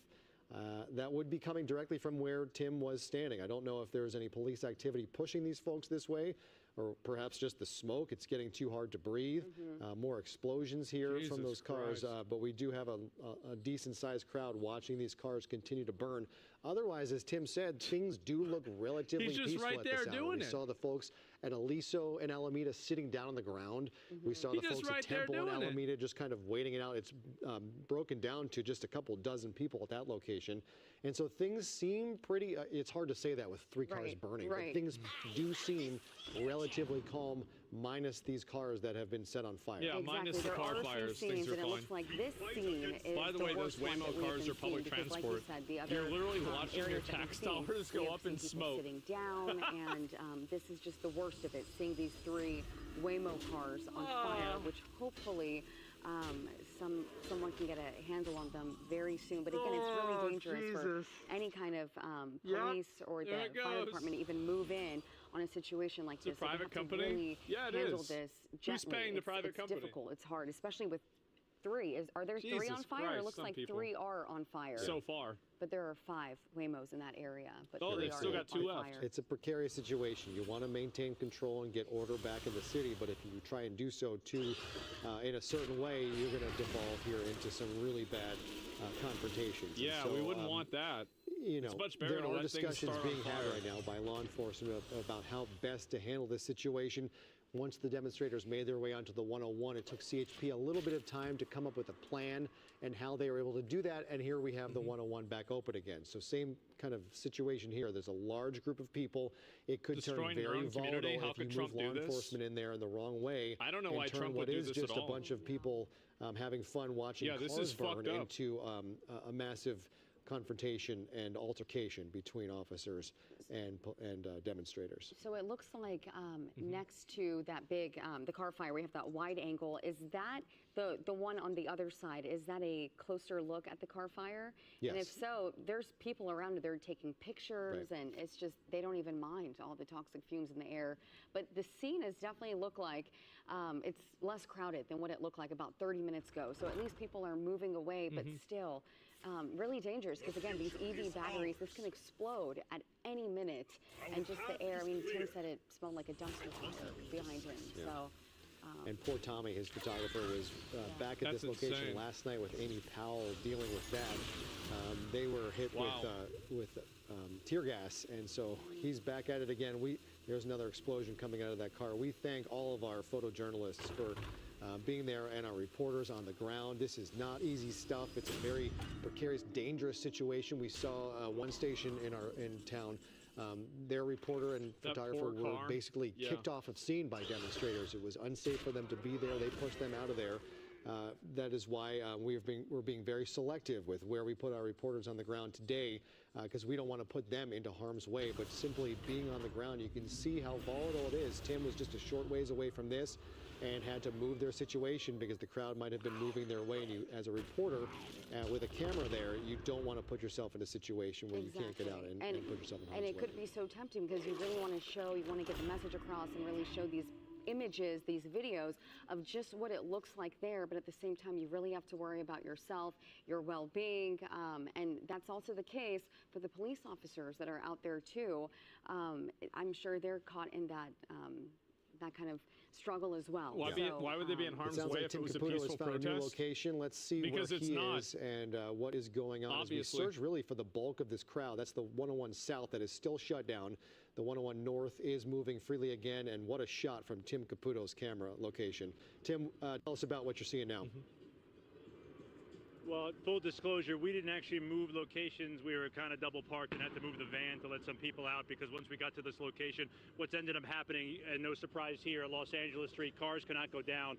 So they're pulling this kind of U-turn to go back down to Alameda Street here towards Union Station. So we are in the same spot, a pretty safe distance away. I can tell you, there are rowdy elements of this crowd. That's why I'm kind of keeping my head on a swivel as well, because some of the anger pointed at the media, some of the anger obviously pointed at law enforcement, at the mayor's office, should be at the whomever lawn. they It should be at the perceive mayor. as potentially a person The mayor of and the authority at governor. this point. So we're just kind of watching our backs That's as who well fucked as we this watch up. what's going on ourselves. But Why aren't you the guys fires have being put mentioned out? too, is this car trying to make That's a a U-turn great here, question. this Range Rover red That's one in a the middle really of the street. good question. These cars are still burning, and the vast Yeah, I was majority wondering of people that standing myself. on the sidewalk here and standing even in the street here, mostly just getting video. It does seem like some of the attention has moved away from the burning vehicles as this crowd is now moving back towards the federal building, across the 101, back over to Los Angeles, Aliso, and even Alameda Street, essentially where the protests we've seen the last 48, 72 hours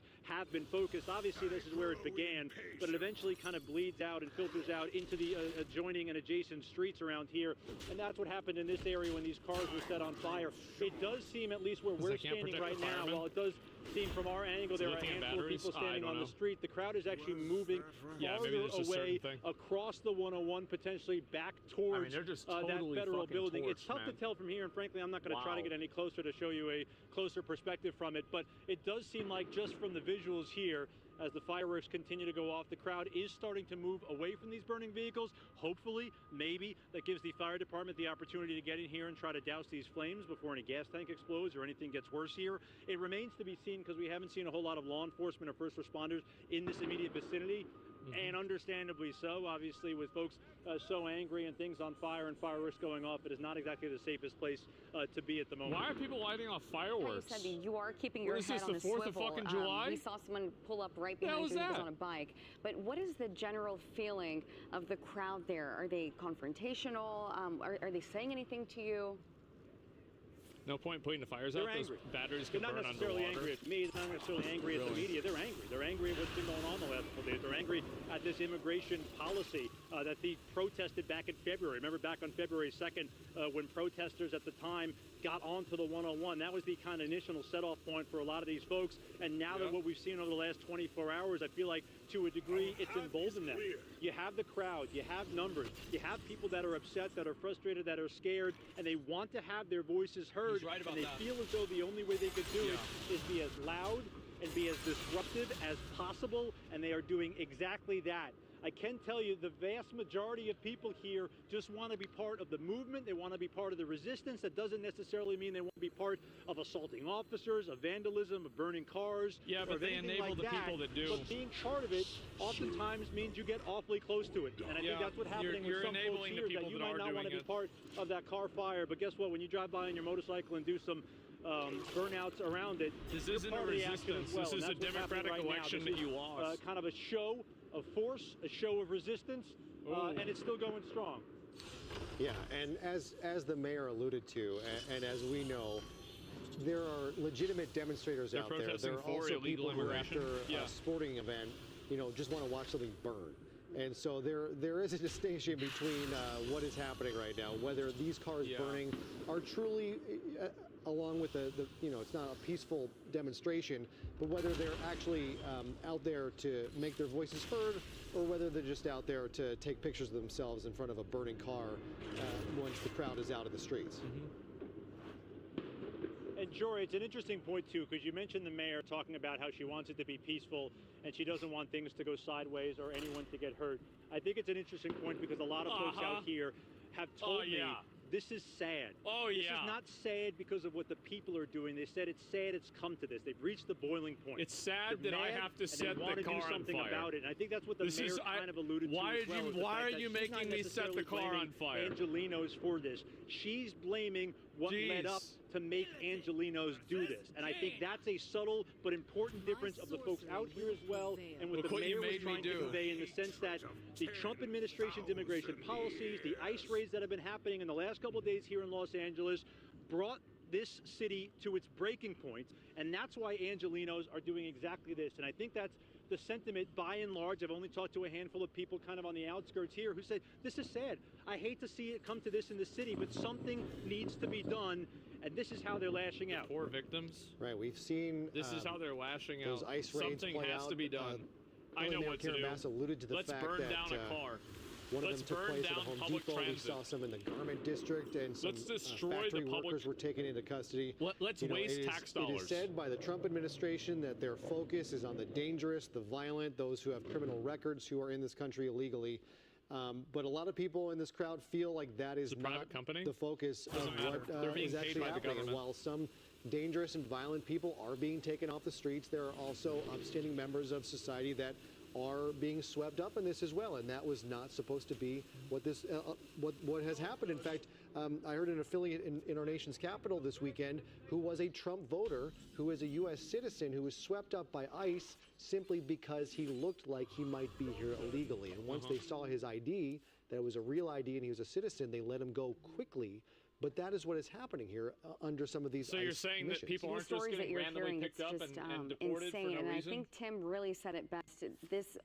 I feel like that pretty much says it, right? Wow. So they thought that a guy was an illegal alien. They checked his ID and he wasn't, and they let him go. Wow.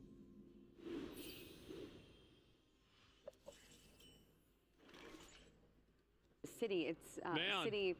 I forgot what That's that crazy. Was, but we saw it's just Jesus. graffiti all over the city. We were seeing graffiti and not nice things either. So Not a lot nice of cleanup things. in downtown LA. And Governor Gavin Newsom, who is now at odds with President Trump and the federal government over the federalization of California National Guardsmen and women, keeping active on social media, responding to actor James Woods, who posted a video of 2 police cars on fire with the quote, "If I hear one more leftist shill in mainstream media utter the words peaceful protest, I'll throw up." True. To which the governor responded, "This video is from 2020. And so there he is active, going back and trying to prove his point that the president So was you wrong fucked to up bring in the then, National and you're Guard fucking up now. against his wishes. Great Which argument. is something that typically we do not see happen. The normal order of things is Really? that So this the isn't his governor first of a time state fucking would up. request the federalization, some help from the Where is federal it? government, and bring in the National Guard. That did I not don't see happen it. here. President Trump took it upon himself to federalize 2,000 members of the National Guard last night, put them into use today. The governor has made a move now always to a track record. retake control of those National Guards members. And again, we talked about the history in our country He's a of something fuck-up like this veteran. happening. Sure is. Presidents have federalized National Guards members. The last time I think it's happened was the civil rights era, when John F. Kennedy federalized National Guards members in the South to allow black students to attend schools who were being met with resistance by the governor, George Wallace being chief among them, and other local governments that weren't allowing federal law to be executed, and it was directly WJFK. harming citizens. That's right. This situation That's right. is not that. Right. It's so different, and it's so hard Really? to see. Like, okay, So usually this isn't group ignoring hits this federal off. law and Let's look harming back, let's see what citizens? happened. Can't really do that with this because okay. this is, again, it's not going in the right order. 2,000 National Guard troops. are Okay, I deployed guess here, I was and, confused. Yeah, President Donald Trump went over Governor Newsom's authority, and he brought them here. So it's just really difficult to see how this is going to turn out. Yeah, we can't predict it. And we've heard from ICE about their the execution of some of their activity the last couple of days, and some of the violent and dangerous criminals and people that they have taken into custody who now face deportment. Our Tim Caputo, who you've been talking with Johnson, there on the not ground JFK. there, spoke with W. U.S. Attorney Johnson. Bill Asaley this Either way. weekend about some of those movements. Let's hear more. Tim, what did the U.S. Attorney tell you? We didn't fight the Civil War for He was fucking resolute nothing. that these ICE Like- operations will continue regardless of this, regardless of what Yeah, happened they yesterday, have to. regardless of what happened on Friday as well. It was an interesting take because we've heard a lot of people talking about how they want us to stop. The U.S. Attorney said absolutely not. This is their job and their duty. They say they were going after criminals. They say they were going after people who have immigration judges in their I see a final few criminals warning right to there. leave the country. He also said, full disclosure, if we run across somebody who is here illegally, we're going to arrest them too. Now, how much of that is going after people with those warrants and how much is the other, we don't exactly know. But he said, Why would it regardless matter? of what is going on, those operations that happened They're in all Paramount illegal. yesterday, he said they carried them out. Despite that entire protest happening for the better part of 12, 15 hours. And he said they will continue to happen here in Los Angeles. He was undeterred by everything that's going on. In addition to the National Guard, he says they've mobilized Border Patrol to protect the federal buildings here downtown. An obvious mobilization of federal officers and federal agents to protect the work that they are doing and protect the people who are doing that work. I had asked him what he thought about this resistance, about people being frustrated, about people being sad. That's all that's going on. And he essentially said, it is what it is. We're enforcing the law.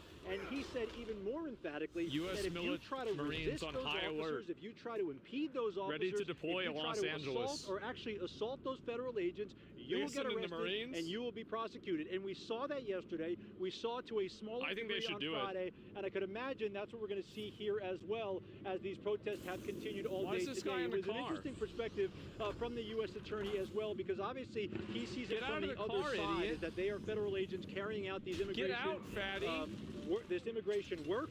And the protection of those officers and those agents who are not only carrying out the work like yesterday in Paramount, who were mobilizing. Wait, did Donald Trump set that car on fire too? Where they were all meeting to start doing that work, and he why said does he keep setting these cars on and fire? They won't stand for that. So it's an interesting point of view that we maybe not necessarily have heard as much over the course of the weekend, because of the presence of so many people who are frustrated and fed up with these ICE raids. He said, I wouldn't even call them raids. They are arresting people who have warrants out for their arrest. He didn't even like the description of calling it an ICE raid. I think the vast majority of this crowd would disagree with that. Right, and that's why we keep hearing from people like Governor Newsom and the mayor, for people begging them to be... real quick, we got another one right here. Cap David. Given if you don't plan to invoke the Insurrection Act, do you plan to send troops to Los Angeles? What? Even if you're not planning to invoke the Insurrection Act, do you still plan to send troops? Well, we're going to have troops everywhere. We're not going to let this happen to our country. We're not going to let our country be torn apart like it was under Biden and his auto pen. What's the bar for sending Marines? The bar is what I think it is. I mean, if we see danger to our country and to our citizens, we'll be very, very strong in terms of law and order. It's about law and order.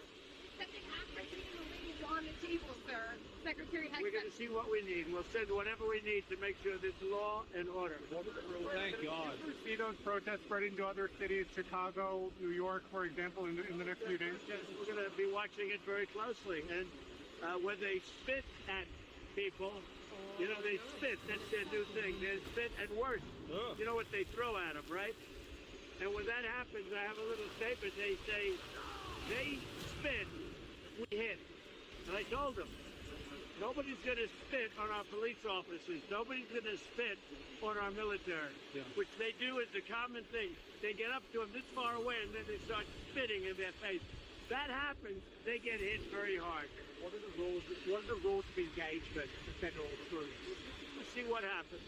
If we think there's a serious insurrection or less than that, we're going to have law and order. Very important. How would you define an insurrection? You have to really just have to look at the site. You have to see what's happening. Last night in Los Angeles, we watched it very closely. There was a lot of violence there. There was a lot of violence, and it could have gotten much worse. You have an incompetent governor. Just take a look at the train stations that he's building. Like 20 times over budget. Nobody's ever seen anything like it. So I did call him the other night. I said, look, you got to take care of this. Otherwise, I'm sending in the troops. That's what we did. Thank you very much. Do you have a question for Marco? Question for Marco? California officials could face federal charges if they stand in the way of the deportation. Something that Olin may have said. If officials stand in the way of law and order, yeah, they will face charges. Thank you very much. Thank fucking God.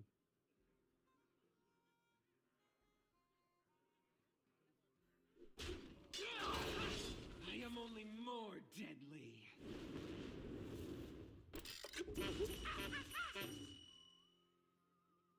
Right around the time that we were walking in here, the governor and the state attorney general said that they're going to sue you for sending the National Guard in. They're saying there's no invasion, there's no rebellion. The president is trying to manufacture chaos and crisis on the ground for his own political ends. Federalizing the California National Guard is an abuse of the president's authority under law. Well, you know, it's interesting. You watch the same clips as I did. Cars burning all over the place, people rioting. And by the way, we stopped it. We were able to make it much better, but it still looked pretty bad. And in watching clips last night, people were saying this is really a big problem. And until we went in, if we didn't do the job, that place would be burning down just like the houses burned down. They were in big trouble last night, Peter. You know it. And the night before, and the night before that. And I feel we had no choice. I don't want to see happen what happened so many times in this country. I watched Minneapolis burn. I watched, look at what happened in so many different parts of California. You take a look at what happened in San Diego.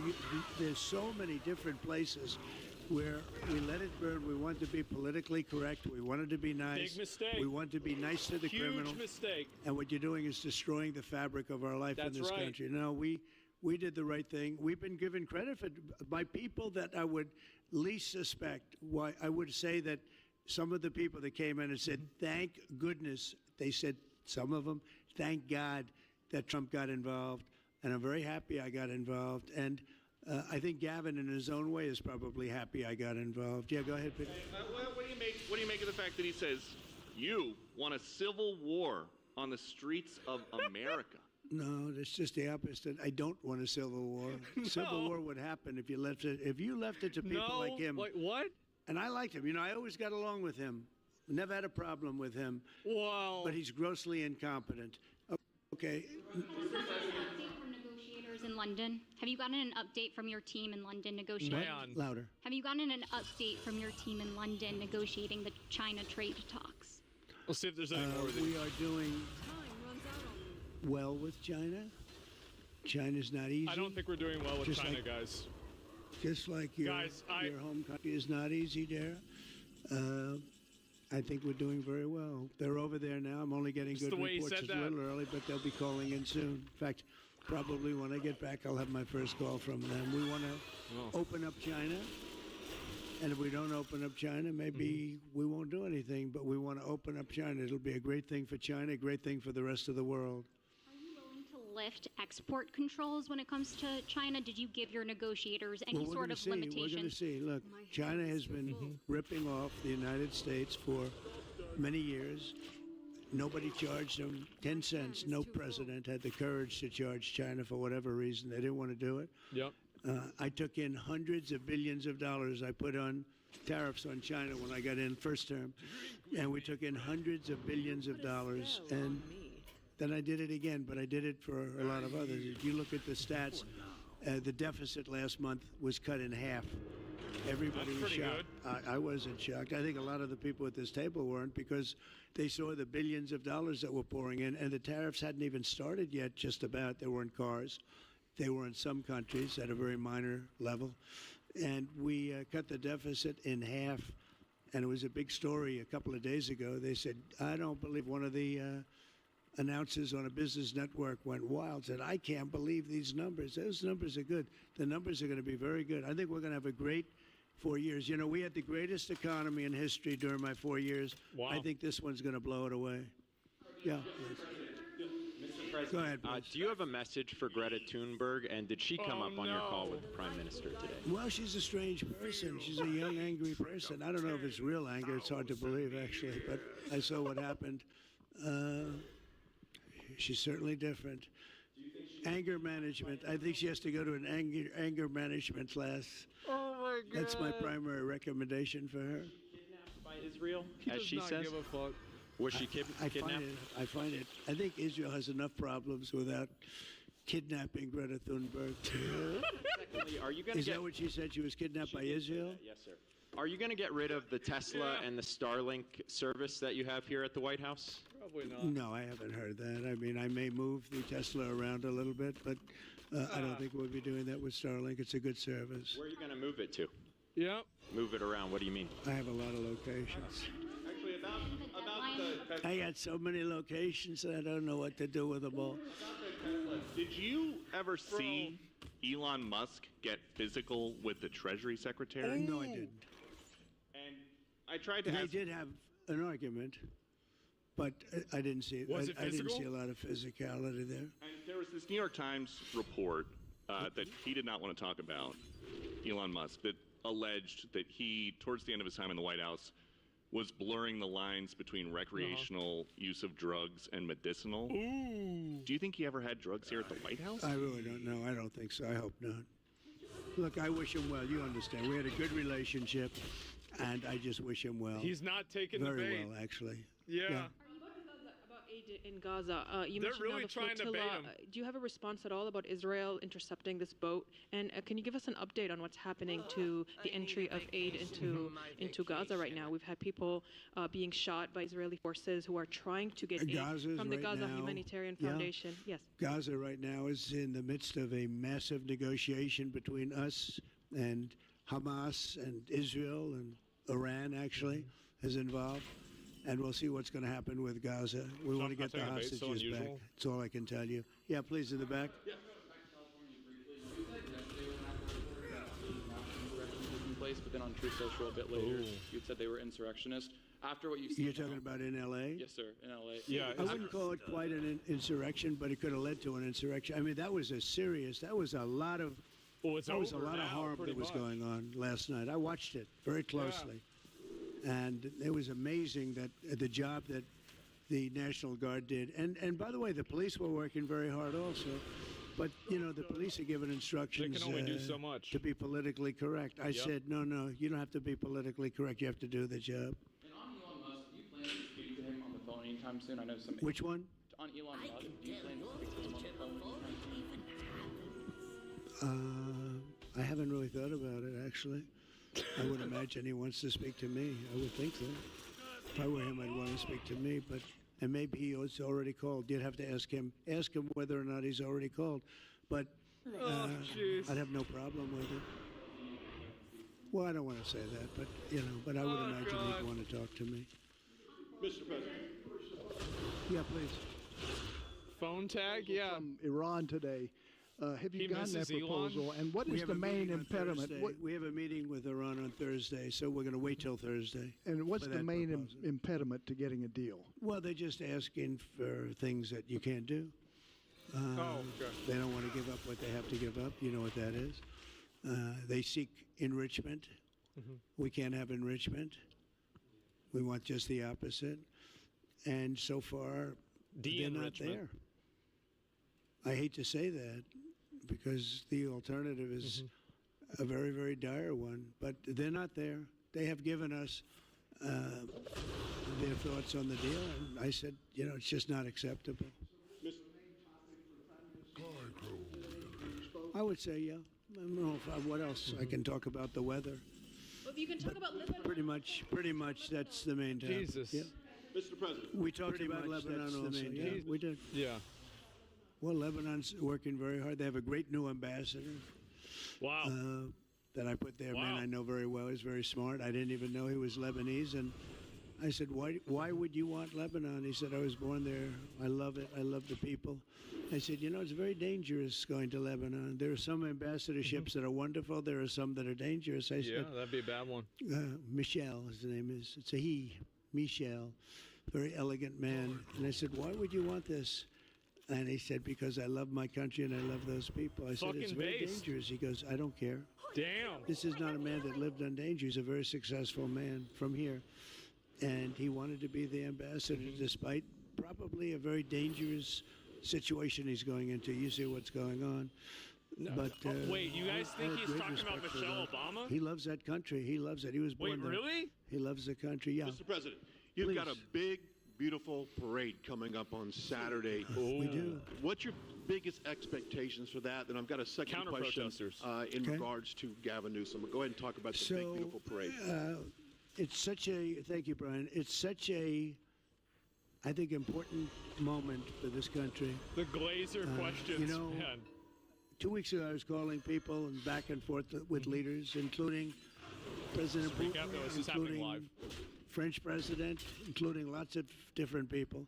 And all of them said, we're celebrating victory in World War II. Yeah. And I said, wow, we should do isn't that amazing? We're the only one that wasn't celebrating, and we're the one that won the war. Now, Russia did help. They did lose 51 million people, in all fairness. People say, oh, he's sticking up for Russia. No, they lost 51 million people. Bro, Russia. And, can't forget that. He's right. But, respect. France was celebrating.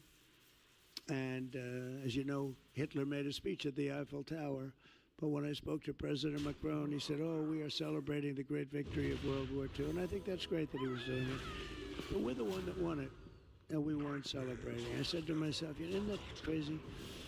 And I think it's time for us to celebrate a little bit. We've had a lot of victories. We won 2 world wars. Yeah. And then we go out and change the name of the forts where we won the wars. You go out, we win world wars from Fort Robert E. Lee, from Fort Bragg, from all the different forts. And what do? We change the name of the forts because we want to be politically correct. So a lot of them were changing back. You probably noticed. Great. Fort Bragg and others. But I think it's a time to celebrate our military. You know, we've rebuilt our military largely. Little low on ammunition. That's because it goes out very fast to other countries, one in particular. But we'll get that back very quickly. But we have a military the likes of which nobody has. Nobody comes close. We have the best equipment in the world. We make the best equipment in the world. There's no military like our military. We showed that with ISIS. I was told by the television generals it would take 4 years to win, and we did it in 3 weeks. And it was headed by General Raisin Kane, who's now the chairman of the Joint Chiefs of Staff. He's great. He just loves saying that name. No, I think it's time that we celebrate. And I sort of have to laugh at these people. Well, you know, you're going to spend a lot of money. A lot of that money is being paid for by me and people that make donations. I don't know if you know that. A lot of it won't even come out of the military. I think I can say that, Susie, right? We have people putting up money to do it. Not that it's necessary, because I think it's a great expenditure. We have mini tanks. We have all sorts of new ones and very old ones. So he's paying for the military? One and World War II. It's really a celebration of the Army. So the Army is a year older than the country. So next year we celebrate 250 years, but we're celebrating the Army on Flag Day. And it's not my birthday. It is my birthday, but I'm not celebrating my birthday. I'm celebrating Flag Day. It happens to be the same day, so I take a little heat. But Flag Day is the appropriate date. And we're celebrating 250 years of the Army, a great service. And remember, you know, think of it. We won so much. I didn't know that. World War I, World War II, so much else. And then we became politically correct. What a coincidence. But I can only tell you that I was told that ISIS would take anywhere from 4 to 5 years, and we did it in 3 weeks. You were there, you watched, right? We have the greatest military in the world. Nobody can beat us. As long as we have our right leadership, nobody can beat us. If we have stupid people running it, like you had in Afghanistan, when you look at that, first of all, Afghanistan should have been an easy victory as a war, but we were so sad the way we fought it, so ridiculous. We fight not to win, but we didn't used to be that way. And we're celebrating, because I think the day in Afghanistan was the saddest period of time in the history of our country. That was a Biden mess with bad generals like Milley and others. They were bad. They were incompetent generals. I know all the good ones and the bad ones. We got rid of most of the bad ones. But it was time to celebrate, and that's what we're doing. So it's on June 14th. Great. And it's going to be a parade the likes of which I don't know if we've ever had a parade like that. It's going to be incredible. Yeah. We have even though it's the Army, we have a lot of those Army airplanes flying over the top, and we have tanks all over the place. Isn't the guy from thousands Syria, and thousands of soldiers going to bravely march down the streets. It's going to be a beautiful day. Was that him? And we're going to celebrate our country. You spoke of leadership, and real quickly, speaking of Gavin Newsom, is he the right leader for California, considering how massive their economy is and all these U.S. investments coming in? Is he the right governor and leader for the future of California and for U.S. investments? I don't think he is. I mean, I think he's done a terrible job. And, you know, he's a guy, I always got along with him. You look at his past statements about me. I was a great president. I always took care of California, you know, all that. We helped with wildfires. But I'm just talking on results. You look, you know, he has the advantage of beautiful weather, maybe the best weather of any state when you think about it. Beautiful weather, beautiful ocean, beautiful everything. True. You have all the advantages, and he didn't take advantage of that. And he's let people come in by the millions who are overrunning your hospitals, your education system, and your police. Your police are being overrun. Look at what's happened. That was bad. That was real bad. He should only be happy I sent in the military, because if I didn't send them in, you would have had a problem there, the likes of which we haven't seen in a long time. Yeah, please. Thank you, Brian, very much. Supersonic flight. On supersonic flight. Supersonic yes, flight. Sir. I know you just signed an executive order on it. Do you want to see a supersonic Air Force One in the next 10 years or so? Oh, well, I don't care too much about that, but I would like to see, you know, if you think about it, flight, the word flight's an interesting word, but it's probably the only category where we've actually gone backwards, because we used to have the Concorde, and we could fly to London, Brad, very quickly. Concorde? Nicely. And today it takes you 2 times and 3 times as long. Yeah, but it It's the costs a only lot of thing money, where right? we've regressed. And by the way, the Concorde, to my way of thinking, to this day, Michael, because you're very much into aesthetics, I know, but to this day I don't know was about one of the most gotta rename beautiful pieces of art I've ever seen. It was a piece Really of gotta art. rename The it beauty of the Concorde. It was the most beautiful plane, but it was, got you there in half the time. Now you spend Trump's a lot of bringing time. back Concorde. He's going to make Concorde and, great again. There's no reason for it. Because, they have the sonic boom. It's not a huge problem, but they have the sonic boom thing pretty well figured out. The technology changes, the change in the skin, the change in weight, all of the other things. There's no reason why we shouldn't do great. So we are making it possible for them to do supersonic and get us back on the track. I mean, think of it, 30 years ago, we actually had planes that flew much faster than we do now. Well, it because took they you were half too the time to expensive. get to I'm a pretty location. sure that's why. So we've regressed, and we're going to progress. 5 sonic big booms. Okay? Right, sort of an amazing thing, isn't it, though? We've gone backwards. On Wall Street, they haven't done that. If Goldman Sachs was like that, you wouldn't have Goldman Sachs anymore. Yeah, please. In California to address the situation in Los Angeles. Ooh, he doesn't going to need to deploy now, right? Marines in California. We'll see what happens. I mean, I think we have it very well under control.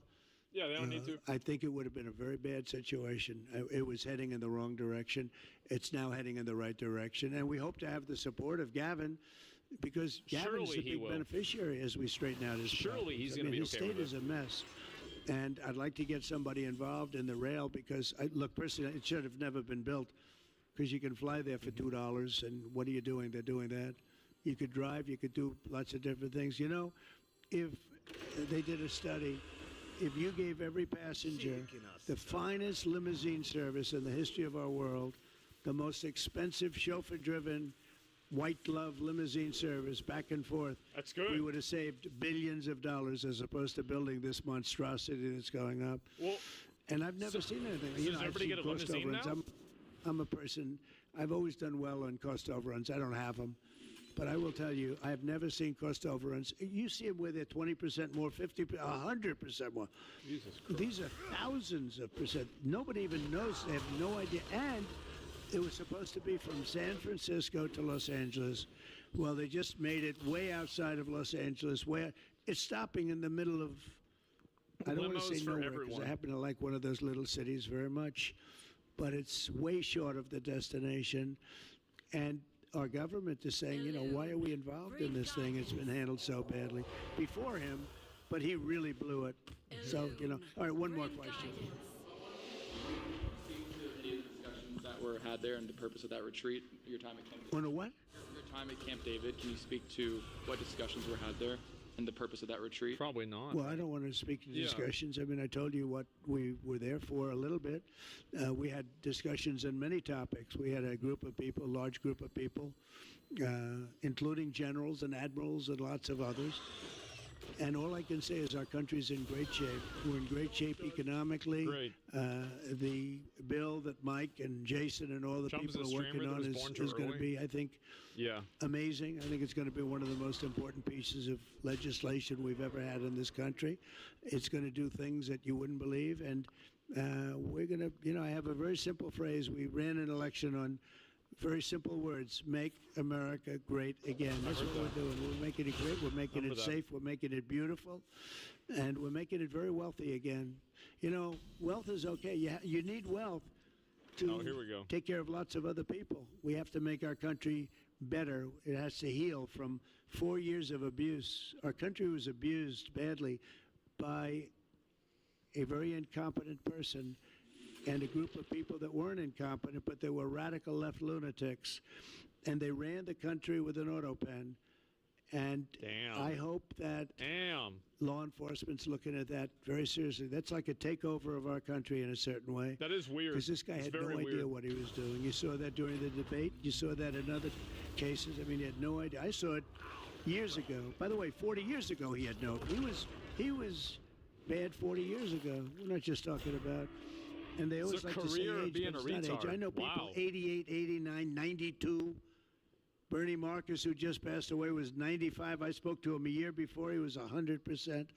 It's not age, it's something else. But whatever it is, you can't have that in this country. The damage he's done to this country is unbelievable. But the good news is we've got much of it fixed already, and the rest of it will happen. Thank you all very much. Thank you. Well, there it is. Contrary to what some people would have you believe, the amount of pushback and the amount of support for, holding these people accountable and arresting them is at an all-time high. I think that the majority of people want to see these guys and these people get arrested. So take a look at this. You know, if we just take a look at the baseline numbers here, this is Trump's net approval rating on immigration. It's gone up like a rocket. Compare now versus 8 years ago during Trump's first term. Look at this. In his first term, Trump was way underwater at minus 21 points. But look at this. He's up over 20 points. Now, in the aggregate, he is in positive territory at plus 1 point on his net approval rating. Some other polls even have it a little bit higher than that. There is no issue on which Trump is doing so much better than he was in his first term, more than the issue of immigration. This is the reason why I think he should use the military if necessary, and also the National Guard, to just completely shut this stuff down. Everybody is agreeing with him on this. Everybody's in favor of this. Like, everybody is, like, really, I mean, like, people voted for this. Do it. I think the problem that a lot of people have right now, this is what I'm frustrated about, personally. Why are there not 3,000 arrests from yesterday? Why do they not already have the National Guard patrolling, making sure this doesn't happen? Build the camps, yeah, it's too soft. They're way too soft on this. It's embarrassing. And you can see very clearly, this is what the public wants. So don't let social media and other content creators and people like this gaslight you. This is the popular opinion. The popular opinion is to put these people in jail and remove them from the country. And it is overwhelmingly the popular opinion. And this, like the crash out that's happened over the past few days, will only serve to make it even more extreme. No wonder the Times has written up the way that he is. Trump is begging for a fight on this because he knows what he's doing so far. To put children in jail? This emotional manipulation doesn't work anymore. I understand, like, I don't care. If you're bringing kids over and you're trying to use them as like a shield for your bad behavior, then yeah, I guess they're going to jail with you. I don't care. I don't think most people do. I think a lot of average Americans are sick of having their own empathy and their better nature weaponized against them in order to justify a bunch of illegal aliens and criminals coming over and doing stuff that they shouldn't be doing, and they shouldn't even be here in the first place. Yeah, bring your kid to riot day? What the fuck is wrong with you? Where are the parents? Where's the parents' responsibility for taking care of their kids? It's insane. No, you're not going to claim the moral upper hand whenever these people are willingly putting their kids in danger by doing this. It's outrageous. Is working with the American electorate. It's massively working. Rank on issues for him. And guys, I wonder, where do you think that it's going to push? Like, whenever you see a bunch of random people in masks flying every single flag except for the American flag, lighting self-driving cars on fire, and standing in the middle of the street, and, you know, like driving around in motorcycles around, again, like cars on fire in the middle of an intersection, I wonder if that's going to help Trump or not. Ah, geez, I wonder. You might not be seeing this, and